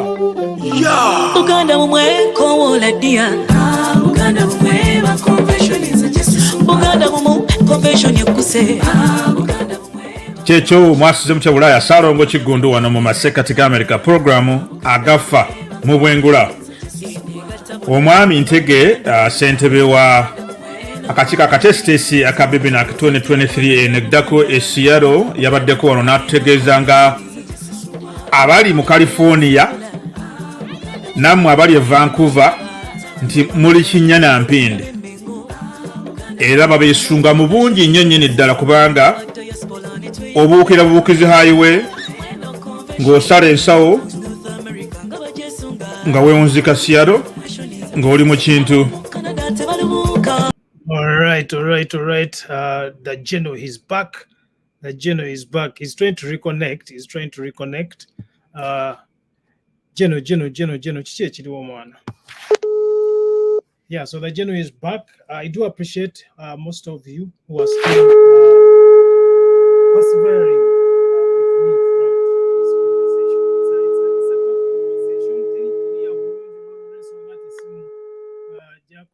It's a tough conversation. Next time I'm going to discuss with him. I'll ensure that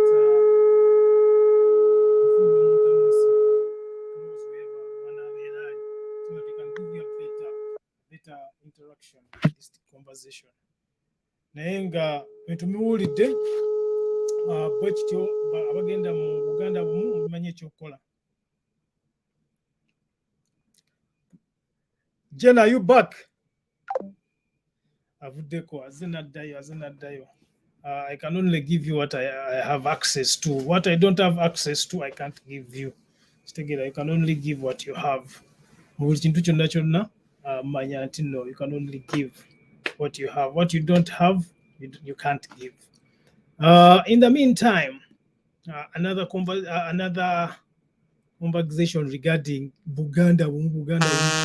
Chairman wa Buganda omuntu agankubirako. Right. Geno. Hello, Geno. Yes, sir. Hey, welcome back. Wanji? Nti wabale koma otuwulira? Network mbadde ndi mu Kisenyi. Kisenyi kyawa? Kisenyi kyeno. Mbadde mmanyi otuuse Kayunga, tonatuuka Kayunga? Akayunga ntuuka butuuse. Kati ogenda kuvamu e Kayunga oba okyagenda Kampala straight? Nzija Kampala straight. Kale tewali tabu. Kakati badde okyatubuulira amaanyi ga mwami muwanguzi. Who is he connected to? Okulaba nti amaanyi alina mangi nnyo mu Kampala ne mu Busoga and olowooza investigations will you survive these investigations? Oba tukibale nti nno number PPF 005 naye agenze bw'atyo. Nze sigenda bwentyo, singa nali ngenda bwentyo nali badde nagenda dda. Because challenges nyingi nnyo ezineegezezaamu ne zindekawo. Kakati toyinza gabugambi nti Geno omulambo n'omutwala butwazi bw'otyo. Investigation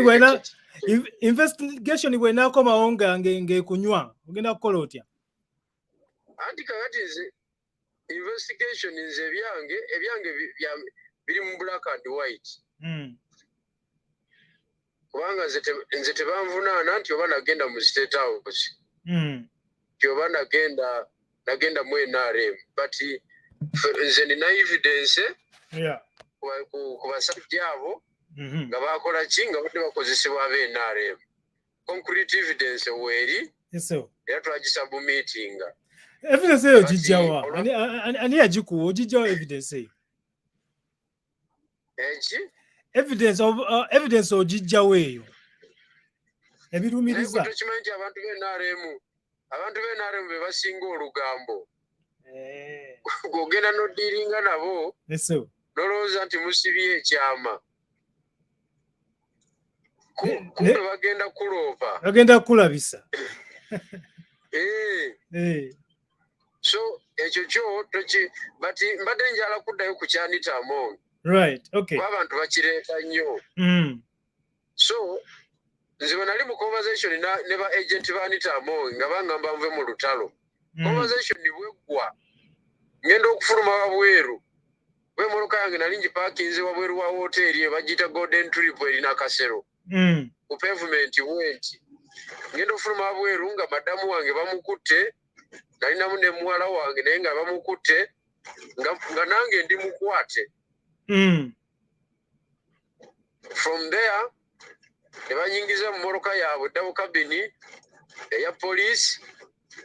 Anoba omusirikale omulala yavuga eyange ne tugenda ku Kibuli ku CID headquarters. Nga bakulanga ki naye bakukwatira ki?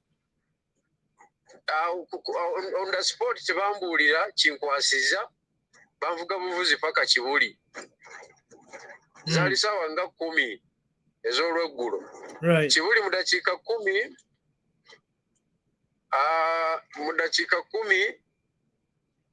drone yali etuuse ya CMI. Ne banteeka mu drone nga bambiisa amaaso ne banvuga awo nakoma okumanya ebyebweru ne banvuga paka ku CMI ku kyembaazi zaabwe. Kutokya kyembaazi zaabwe. Kati eyo nembeerayo for 3 days nga sina gwe ndaba okuva Friday paka Monday nasooka okulaba ku kanso wange. Kansa Abdala Kiwanuka n'angamba owaayi akatambi katambula ng'ovuga emmotoka ogenda ku kikomera kya Anita Among. Wagivuga kiro. Nembaga bannaye ensi eweddemu ensa abakulembeze baafuuka bafere bwe batyo. Nze bankwata ssaawa 10 misana tuku. Kyogamba olowooza omusirikale eyatwala eri avuga emmotoka yagivuga akawungeezi n'agenda ku kikomera kya Anita? Si musirikale yekka kuba omusirikale tasobola givuga nga talina order. Bakidesigninga abasirikale ba CMI n'aba CID n'abakuuma Anite ne bagivuga. Era bw'otunuulira omusajja yavuga emmotoka eyo yalina mu sitaati myufu ate yagivuga kiro ate nze bankwata misana. Era omusajja oyo ye yagivuga okunzija ku siini we bankwatira. Nze nali mu saati njeru kuba nze nyambala saati njeru ebbanga lyonna. So mu bufere bwabwe bavuga emmotoka yange ne bagitwala ku kikomera ky'omukyalo oyo mu mbeera ey'obufere n'okuzimba obujulizi obujingirire obwa blackmail. Ne bafuna akatambi ako ne bakapositinga ne bagamba omusajja abadde agenze kutegula kasente. Naye ng'ebintu tebiriiyo, bintu bya kifere. Baayagala kya publicity era baayitawo mu ekyo ekiseera.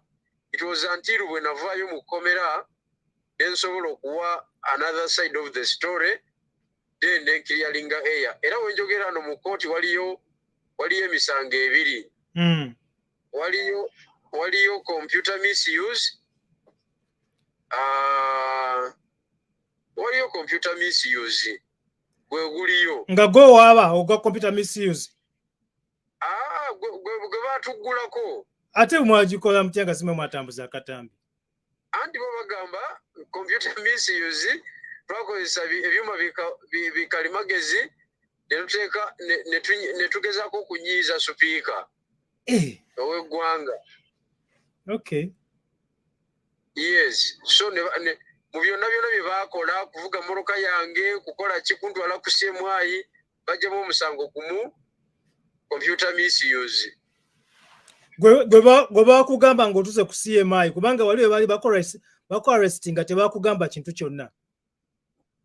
Era tebagungambira ku CMI. Ku CMI tebibaayo ebyo. Ku CMI wabaayo mikro wabayo migo kibooko na kwogera ani ali emabega w'ekintu kino ani gwokola naye kati wavayo ng'oyogedde bameka kyakyo kiki nze nabaga ndi musajja mukulu njawula ekirungi n'ekibi ng'ani antuma okulwanyisa Anita Amonge nze kennyini mumanyi wabulabe eri eggwanga ebyobufuzi byange okutwaliza awamu so nga nina okumukuba ekyo kyankubya nnyo ssebo nakati omugongo gukyali mulwadde ssebo gwe nga weesimbe mu kuvuma sipiika w'eggwanga gwe just imagine singa nze nali nywezeza Anita Amonge nabaawo omulala anyweza otafiire nabaawo omulala anyweza ani abakungu ba gavumenti nga 10 bonna nga bali mu sikandoozi ezo bonna tuba tetumukuba nnume y'ekiko buli omu tumunyiize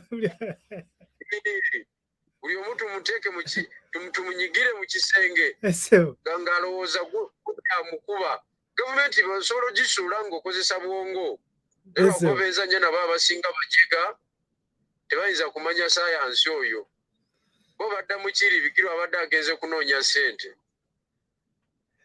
gundi olowooza ani yagiteekamu ng'oggyeko Anita Amonge olowooza muve ani yayamba ogifacilitatinga era mukwano gwo OFDC mukyayogerezeganya twayawukana bubi nnyo nakati constituency yamuva mu ngalo ali anipopula mu constituency kubanga abantu bamunyiigira nnyo okulya olukwe mu Busoga munne right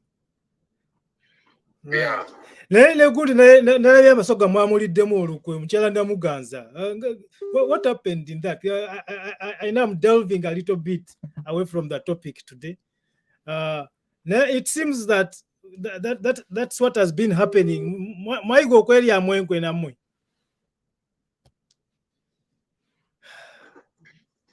Jeno ekibuzo kyange okiwulidde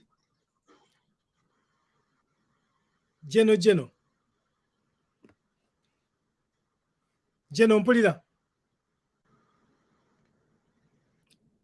so we are struggling to get Jeno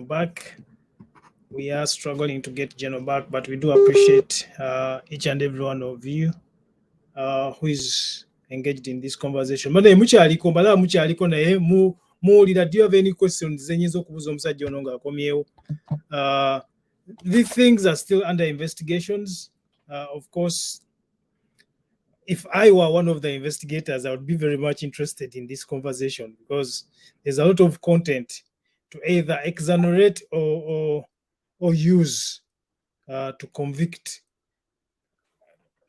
whichever party might be guilty in this case. Simanyo Jeno bamukiriza okwogera ku case ng'eri under investigation naye that is something else to evaluate at a later date as well. Again, thank you so much for following us. I think I'm going to be shutting down this conversation shortly, but before I do that, remember this.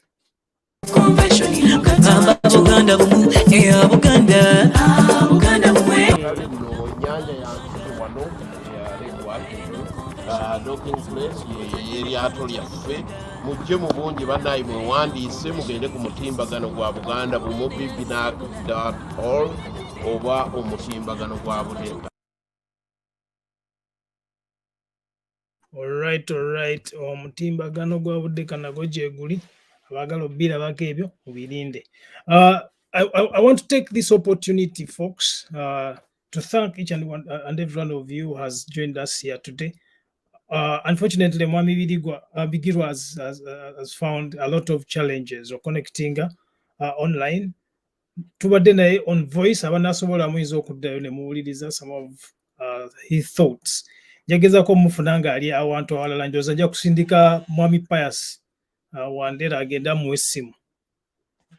Tulabe. He's calling me. Jeno. Nkomyewo network ebadde ekutuse. Network akutuuka abantu beebuuza bannaye Jeno abadde atya bannaye n'atufuga atya Jeno oyo ng'ali bw'ati. Muganda wange. Jeno misana na kiro.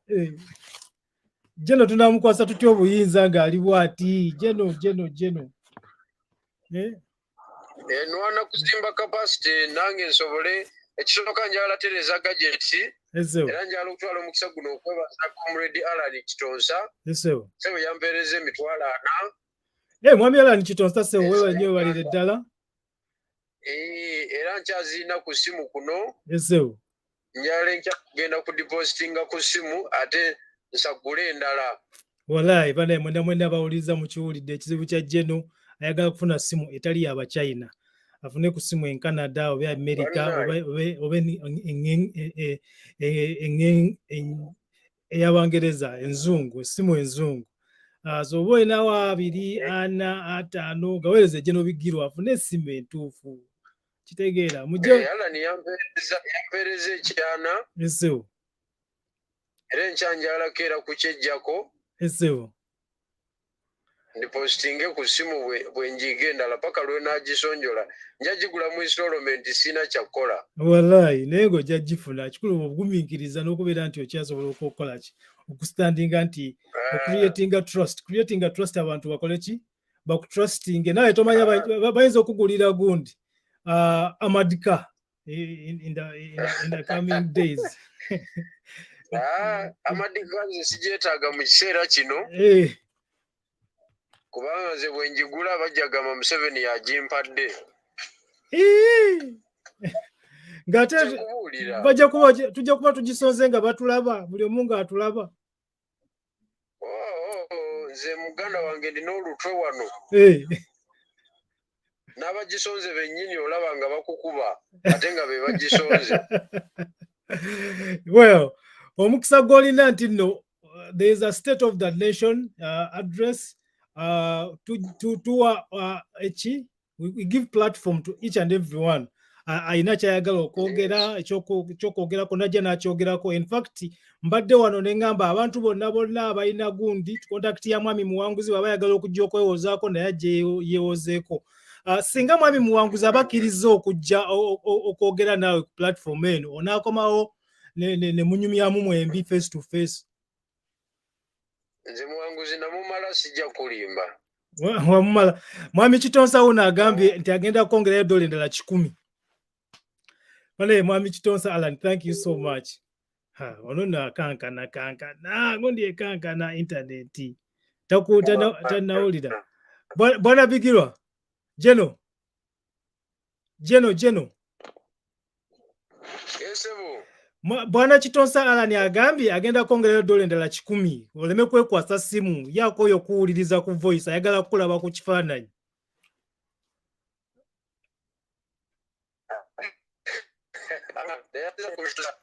Owulidde owulidde Jeno reconnecting internet kye mbadde mbagamba nti gavumenti singa eyagala abantu baayo aba Uganda kiki ekigigaana okuinvestinga mu internet infrastructure ennungi e Uganda kitegeera ennaku zino abantu abasinga bakola online. We are missing those opportunities. The Kenyans are taking those opportunities. Tanzanians are taking those opportunities. The Indians in India are taking those opportunities. Those are opportunities we can grab. There's cheap labor in Uganda. Most Ugandans are smart. They're educated. But because we do not have these infrastructures set, people are struggling. The Jeno is back. Jeno ulide. Jeno mpulira. Nkuwulira kati. Okawulidde. Gwe. Mwami Kitonsa kugambya akwongedde dola 1,000 agambye akoyo okuwuliriza ku voice. Ayagala kulaba mu kifaananyi n'olwekyo agenda kwongerayo dola endala 1,000 osobole okufuna essimu mu bwangu ddala obeere ng'olabika ku vidiyo. Ne wabeerawo wano omwami omulala bamuyita Tukikube agambye nti akasinza omunyumira kwe kugamba nti nanti n'abagisonze nabo bakukuba. Owulidde? Ebadde kutuseeka essimu obadde ogamba otya? Waliwo wano omwami agambye nti akasinza omunyumira mu byonna by'obadde oyogera kwe kugamba nti n'abasonze bwe bakusondera emmotoka ya ama bagamba mwami Museveni agikuwadde nga n'abagisonze nabo kwe bali mu kukuba. okitegeera ensi yagweddalu munnaye ensi yatabuka tugenda kikolera kiwe si bwe bayetaga mental health assessment tukole mental health assessment ya Uganda tulabe engeri gye tugitaasaamu.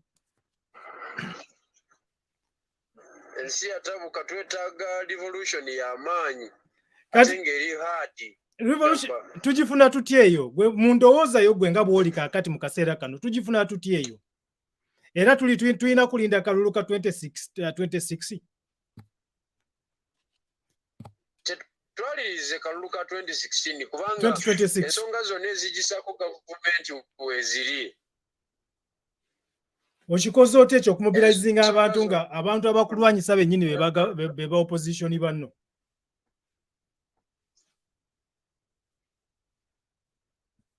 Ensonga zonna ezigisaako gavumenti naye question imala ne ku leadership kubanga success ya obuukabuuka muganda wange obuukabuuka muganda wange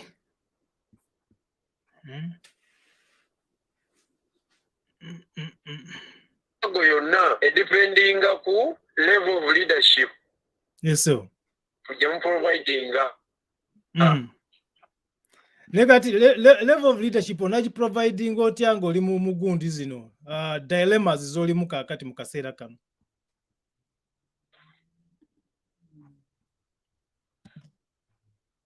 Jeno owulidde?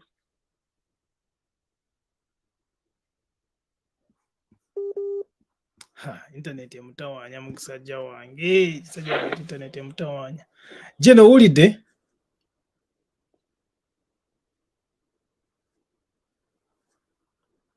The General himself is struggling. Hello? Yes, sir. Yes, sir. Welcome back. Tuwulire ki ekiriwo tuwulira? Do you hear me? All right. Kankomewo mu bwangu ddala.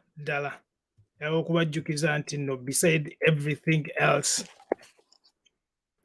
Tulinayo ne African Descent Summit. I'm sorry? Kakati mwe embeera. Yes, sir. Ekisooka badde teri kunze. Badde eri ku principle kubanga ya vision bearer. Vision bearer. Okay. Vision bearer avuddeko ate. Vision bearer avuddeko. It seems it's becoming more and more difficult for people to organize in Uganda, because even when you decide to organize, there are people within the groups within which we form that are there specifically to disorganize, blackmail, spy, and ensure that there's no proper streamlined opposition that organizes well.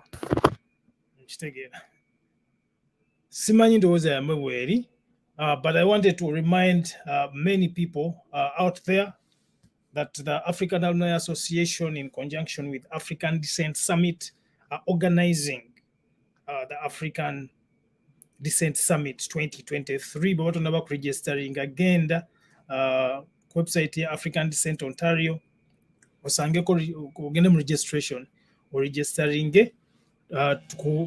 bakuweza invitation or applying for visa je mu Canada tuteese ku bintu ebyo.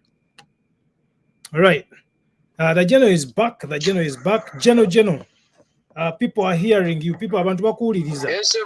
Abantu bakuwuliriza kiki ky'ogamba bannayuganda abali abagamba nti no mwenna mubuzaabuza. Kakati oli bwagamba nti ffenna tubuzaabuza abatali feya kubanga nze nga nakubuulidde hados zempitamu ate gwe n'oŋŋamba nti tubuzaabuza nga nange munzingidde anti mukakase nti gwe tobuzaabuza abantu bakakase nti gwe tobuzaabuza. Nze ekisooka track record yange eri very clear. Right. ebbanga lyemaze mu kisaawe nayingira ndi 17 mu 2001 Right. kati ngenda kuweza 40 siwangulangayo kifo kyonna nteekamu buteesi ebyange byonna bifudde nze Museveni yankubako n'atwala n'omukazi n'atwala n'ennyumba era nensigala ku luguudo nenemerako. Leka naawe mwami Museveni nga mukazi wa mwagaza ki? Yamutwala ssebo oba tewabiraba ojja ogende ku Google ojja biraba. Nalabako omukyala ogwo mwali mulwana naye yali mukyalawo naye mwami Museveni yamutwala. Yamukubira essimu direct nze nali siwuliranga ku Museveni ng'ayogera ku ssimu nasooka muwulira ku olwo ng'ali waka wuwo ng'ali waka wange saa 12 ku makya nga nina mu tawero. Leka naawe nze nkubuulira omukazi n'agenda n'akomawo ne ssente Seremeka. Ekiseera ekyo yakomawo ne ssente si nnyingi nnyo naye zekazaali miliyoni nga 2.5. Leka naawe zo si nnyingi. Okusinziira ku Museveni zaagaba kuba yamala n'amwongera endala n'amufuula mugagga yennyini n'amuwa n'abasirikale kati be bamukuuma muntu w'amaanyi. Yali amwagaza ki? Yali atagetinga nze. Oh my goodness. Soko tubulire waawo. Soko otunnyonnyolemu bulungi awo. N'alemera mu nnyumba kati omukazi yagenda mu State House nze ne njawukana naye. Kuba yali ayagala nange nkyuke. Nga Museveni akusuubiza kuwa ssente mmeka? Nze saamulabako kubanga nze nagano biyingiramu nakwata bukwasi ngoye zange ne nfuluma ennyumba. Ne ngenda mu kyalo ekamuli. Yesewo. Kati ye bamufunira omusajja nga musirikale ng'alina n'abamukuuma ne bamuwasa ne bamutwala ne bamuwasiza mu nnyumba yange gye yansanga nayo. Leka naawe Museveni ajooga. ennyumba ye kyogamba bagitwala. Nakati nsula mu muzigo ssebo.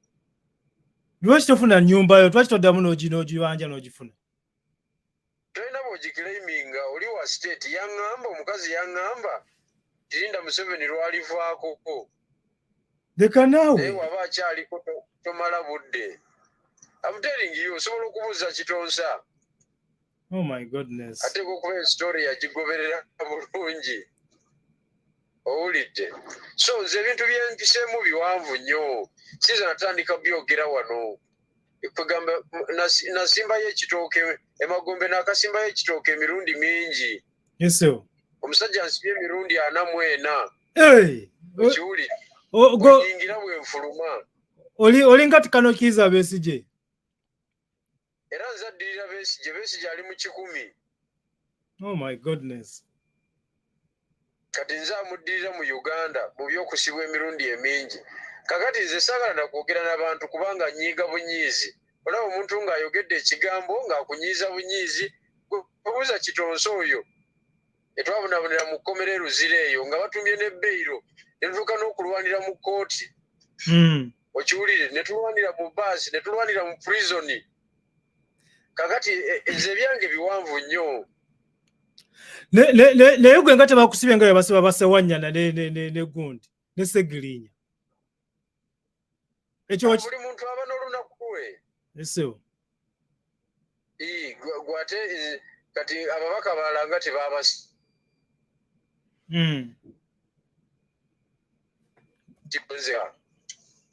esewo so buli muntu abeera n'olunaku lwe so tomanya ebinajja mu maaso eyo naye nabo ensonga zaabwe zeeka ziri ku mmeeza ya mukulu direct si za mateeka ziri ku mmeeza ya Mwai Museveni direct bali basonyiwa balikera ku makyanga babasimulula abatyako ki tewaliwo amanyi kye baakola abatyako ki nze nga ndabanga abanafu gyali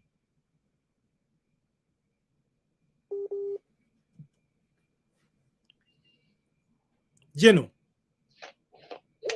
wanjisebo mbuuziza nti abatyako ki nze nga ndabanga abanafu gyali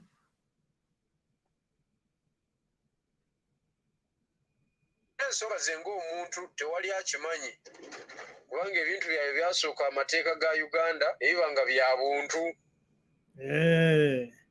Bana igwanga bwe tufugwa ennaku zino bwe tuli mu ggwanga mumanyi n'okwenyiza personal nekifuuka kyansi yonna.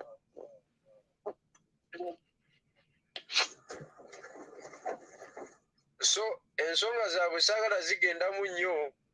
Tuli ku zizo ezo zireke bana basonyiwa n'abata.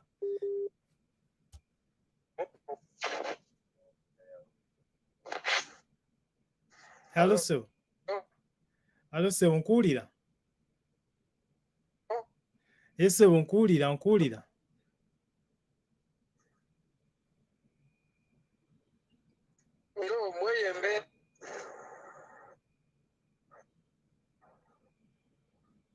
Mweyembeera ne kiba nga kikola ki? Ne kiba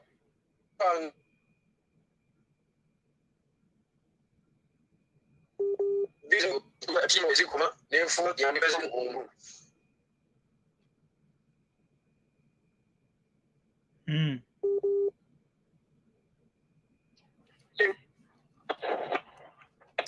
Obuukabuuka jeno obuukabuuka.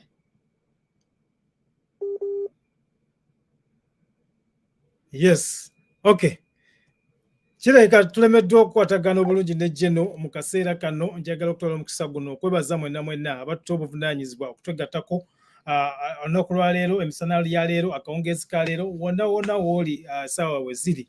Thank you so much for joining us. My name is Henry Sally once again for the State of the Nation and of course for the African Alumni Association at the University of Toronto. Twebaza, we appreciate all our sponsors, proudly sponsored by Manulife Insurance and TD Insurance, and of course the University of Toronto. Twebaza nnyo abo bonna abatuwuliriza n'abatugoberera.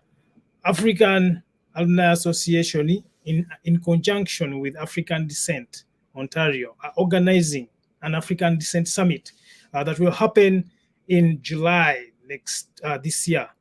So July 21st to July 23rd. If you haven't registered yet, go to the website africandescentontario.ca and find out where the registration is, or you can message me directly. Process weri.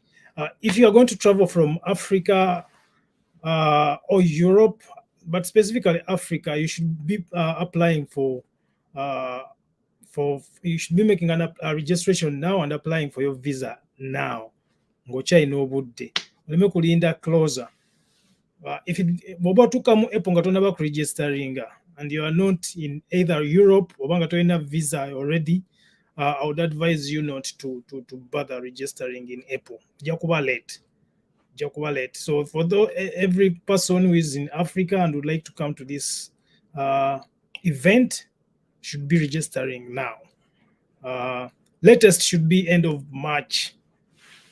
Once you get into April, you're putting it too close, unless you already have a visa, or if you do not, if you have a foreign passport. So in Uganda, Nengo in a passport here, UK or US, you can still register here. People in the US, you're also invited. You can always come and join us and engage in these conversations. People in Europe, come and join us. Again, thank you so much for joining us. It is kind of late right now. I'm going to stop the conversation, but before I stop the conversation, those who missed this ekyenkya kino mukiwulirizeeko. Tulaba oli mu lugambo mu kyenkya program Bukere TV, amanya Josephat Seguya. Tulina abagenyi wano batukyalidde nga bw'olaba banekedde ku kono Professor Mulamba Canada, ate asemba ku ddyo naye agenda kweyanjula si mutene. Balina ensonga zaabwe ze bagenda okuggusa olukiiko gaggadde mwaka guno mu July mu Canada. Naye sooka obuze ku bakulaba. Neyanze nyuma Misegu okubeera nti onkyazizza ku lugambo. Ye TV show gye nsoseeko mu Uganda. Amannya nze Sally Henry, nga nkola ku University of Toronto. era nga nze nkulira ekitongole ekiyitibwa nga the University of Toronto African Alumni Association. Eno bagamba ladies first naye ffe oba twakikoze batya abasajja banne ffe twakyefuze. Maama buuza kuba kulaba. Leyasenyo omukulu Seguya amanya nze birungi Alice Hope nga nkola ne City of Toronto naye nga ate nze Executive Director wa African Descent Ontario ekitongole ekisangibwa mu Toronto Canada. African Descent Ontario si kitegwe binnyonnyole kuba gwe kimanyi.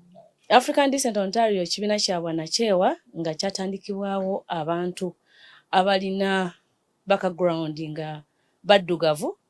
Tulinamu aba Caribbean, tulinamu abava mu Africa naye nga babeera Canada.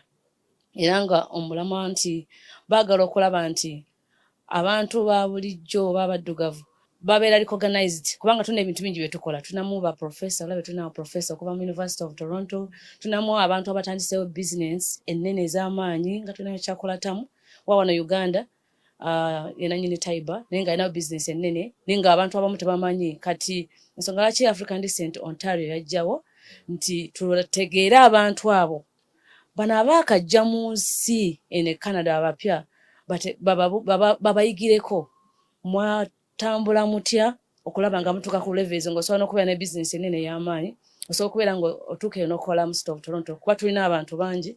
Ava eno ng'abadde dokita n'atuuka eri ng'ayera lwakuba nti aba tafunye muntu amuyambako. Kati ensonga lwaki tulinayo African Descent Ontario kuyambako special abantu abapya abakayingira mu nsi batambudde batya okubeera nga bayingira mu system nabo babeere nga batuukako we batuuka. Enkolagana.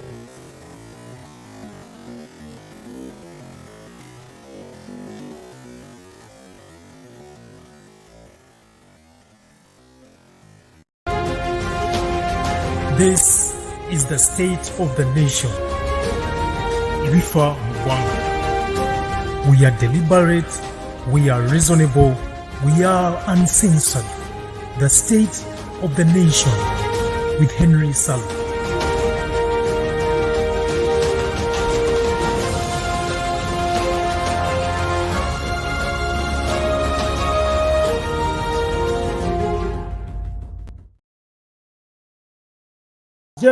Geno, I want you to wrap up. Tusibula abantu.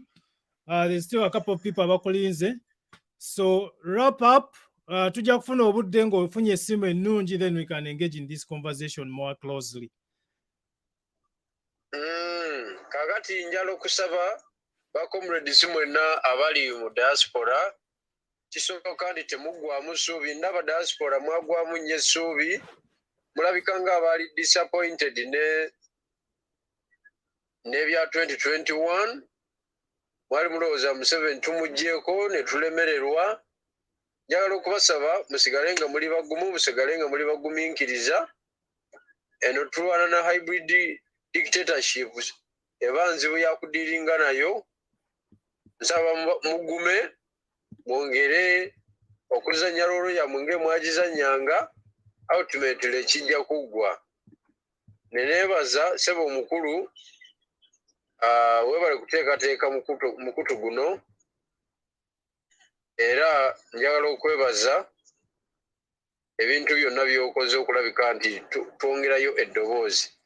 Njagala okusaba abantu mwenna ababadde ku mukutu guno mu disregarding blackmail zonna ezinkolebwako n'ezikolebwa ku balwanyi abalala kubanga ziri baseless, ziri intentioned mu kukola ki mu kudistortinga struggle. Comrade Alan nkwebaza, webale kumpeereza akawogo ke wampeereza luli, era aba comrades abalala bonna bana respondinga kijja kuba kiwedde. Omanyi abasajja bange waliwo abasajja mu America eyo ba Charles ali Minnesota eyo baali bagenda kungulira emmotoka last year. Banda nga nkola live. Nebagamba oyagala muloka ki? Ne mbagamba njogera akamuloka katontono kanuwa kamiliyoni nga 2 ntiye $100 nga 15,000. Baba akasodayo nga 38,000. Ekitebe ne kibayimiriza. Sekretari ne bayimiriza ne kikomaawo. ngenda okuddamu okubanoonya nga balabika olina issues ne secretariat. You go there and talk to them.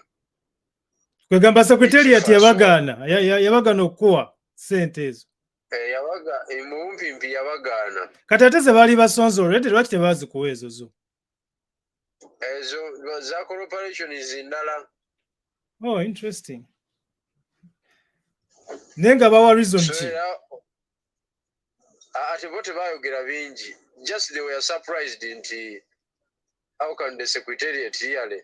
Kubanga bali bakitambuza bulungi nnyo nga secretariat temanyi. Naye kasa yamanya nekikomaawo. Naye bandikuwaddeko ezo 3-5 noweeyiyiza okwo at least. Tebasobola kikola. But anyways, the challenges zetubeeramu wano naye ze sagetinga ki safiringa small olwokubanga ekyo tekiyiseemu.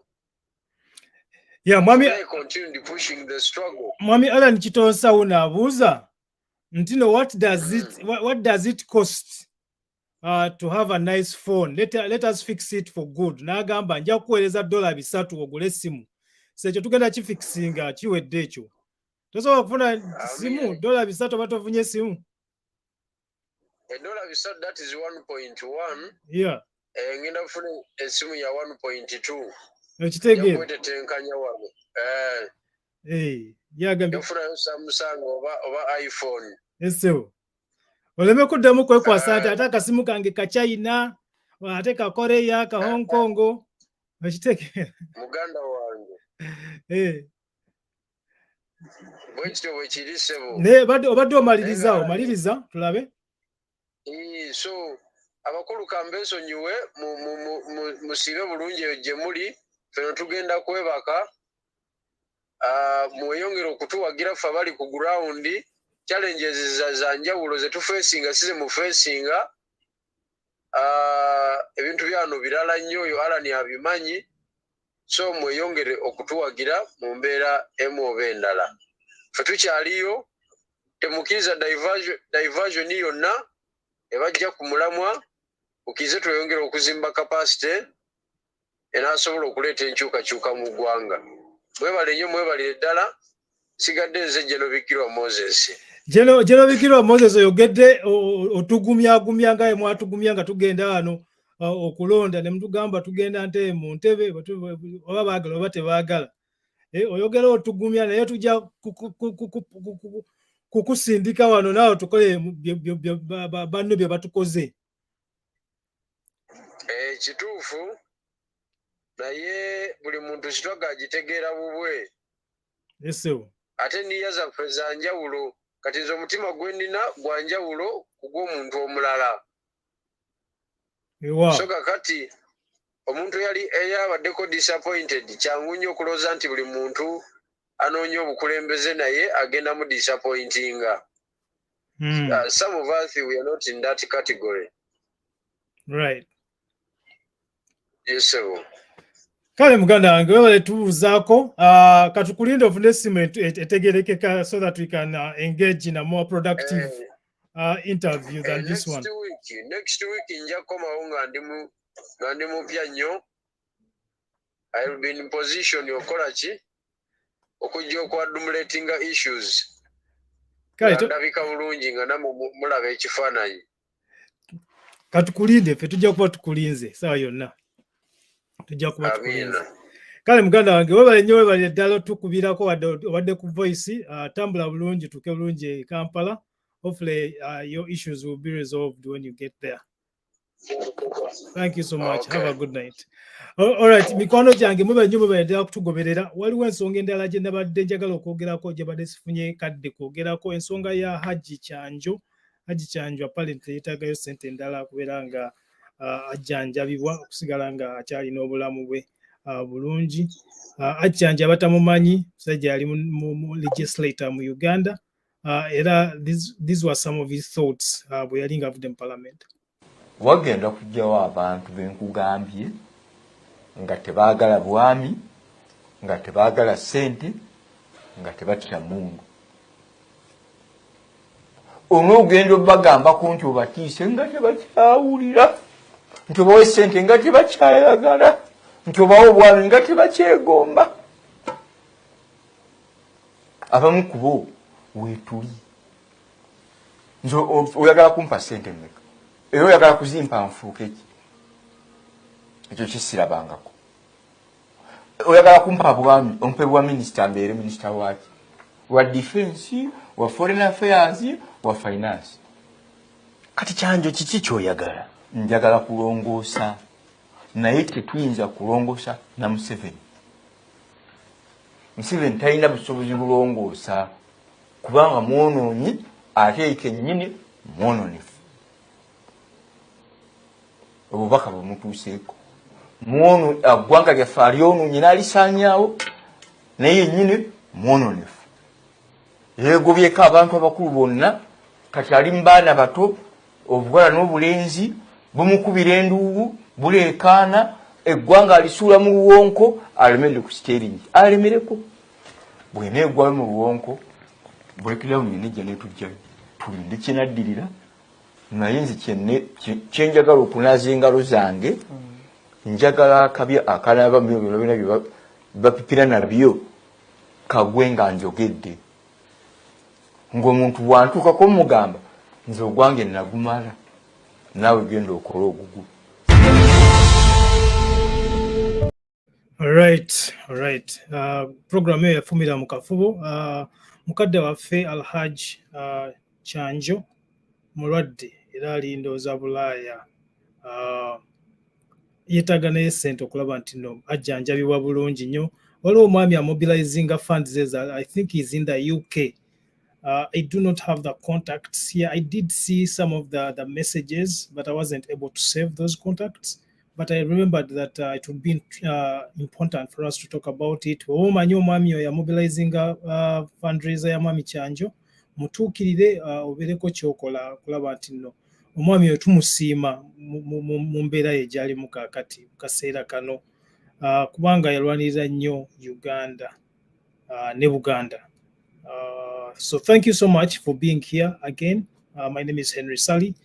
Have a great Sunday.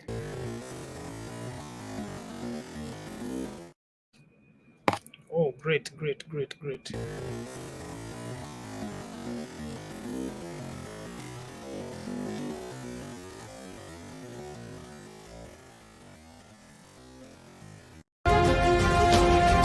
This is the state of the nation. Ibifa Mugwanga. We are deliberate, we are reasonable, we are uncensored. The state of the nation with Henry Sally.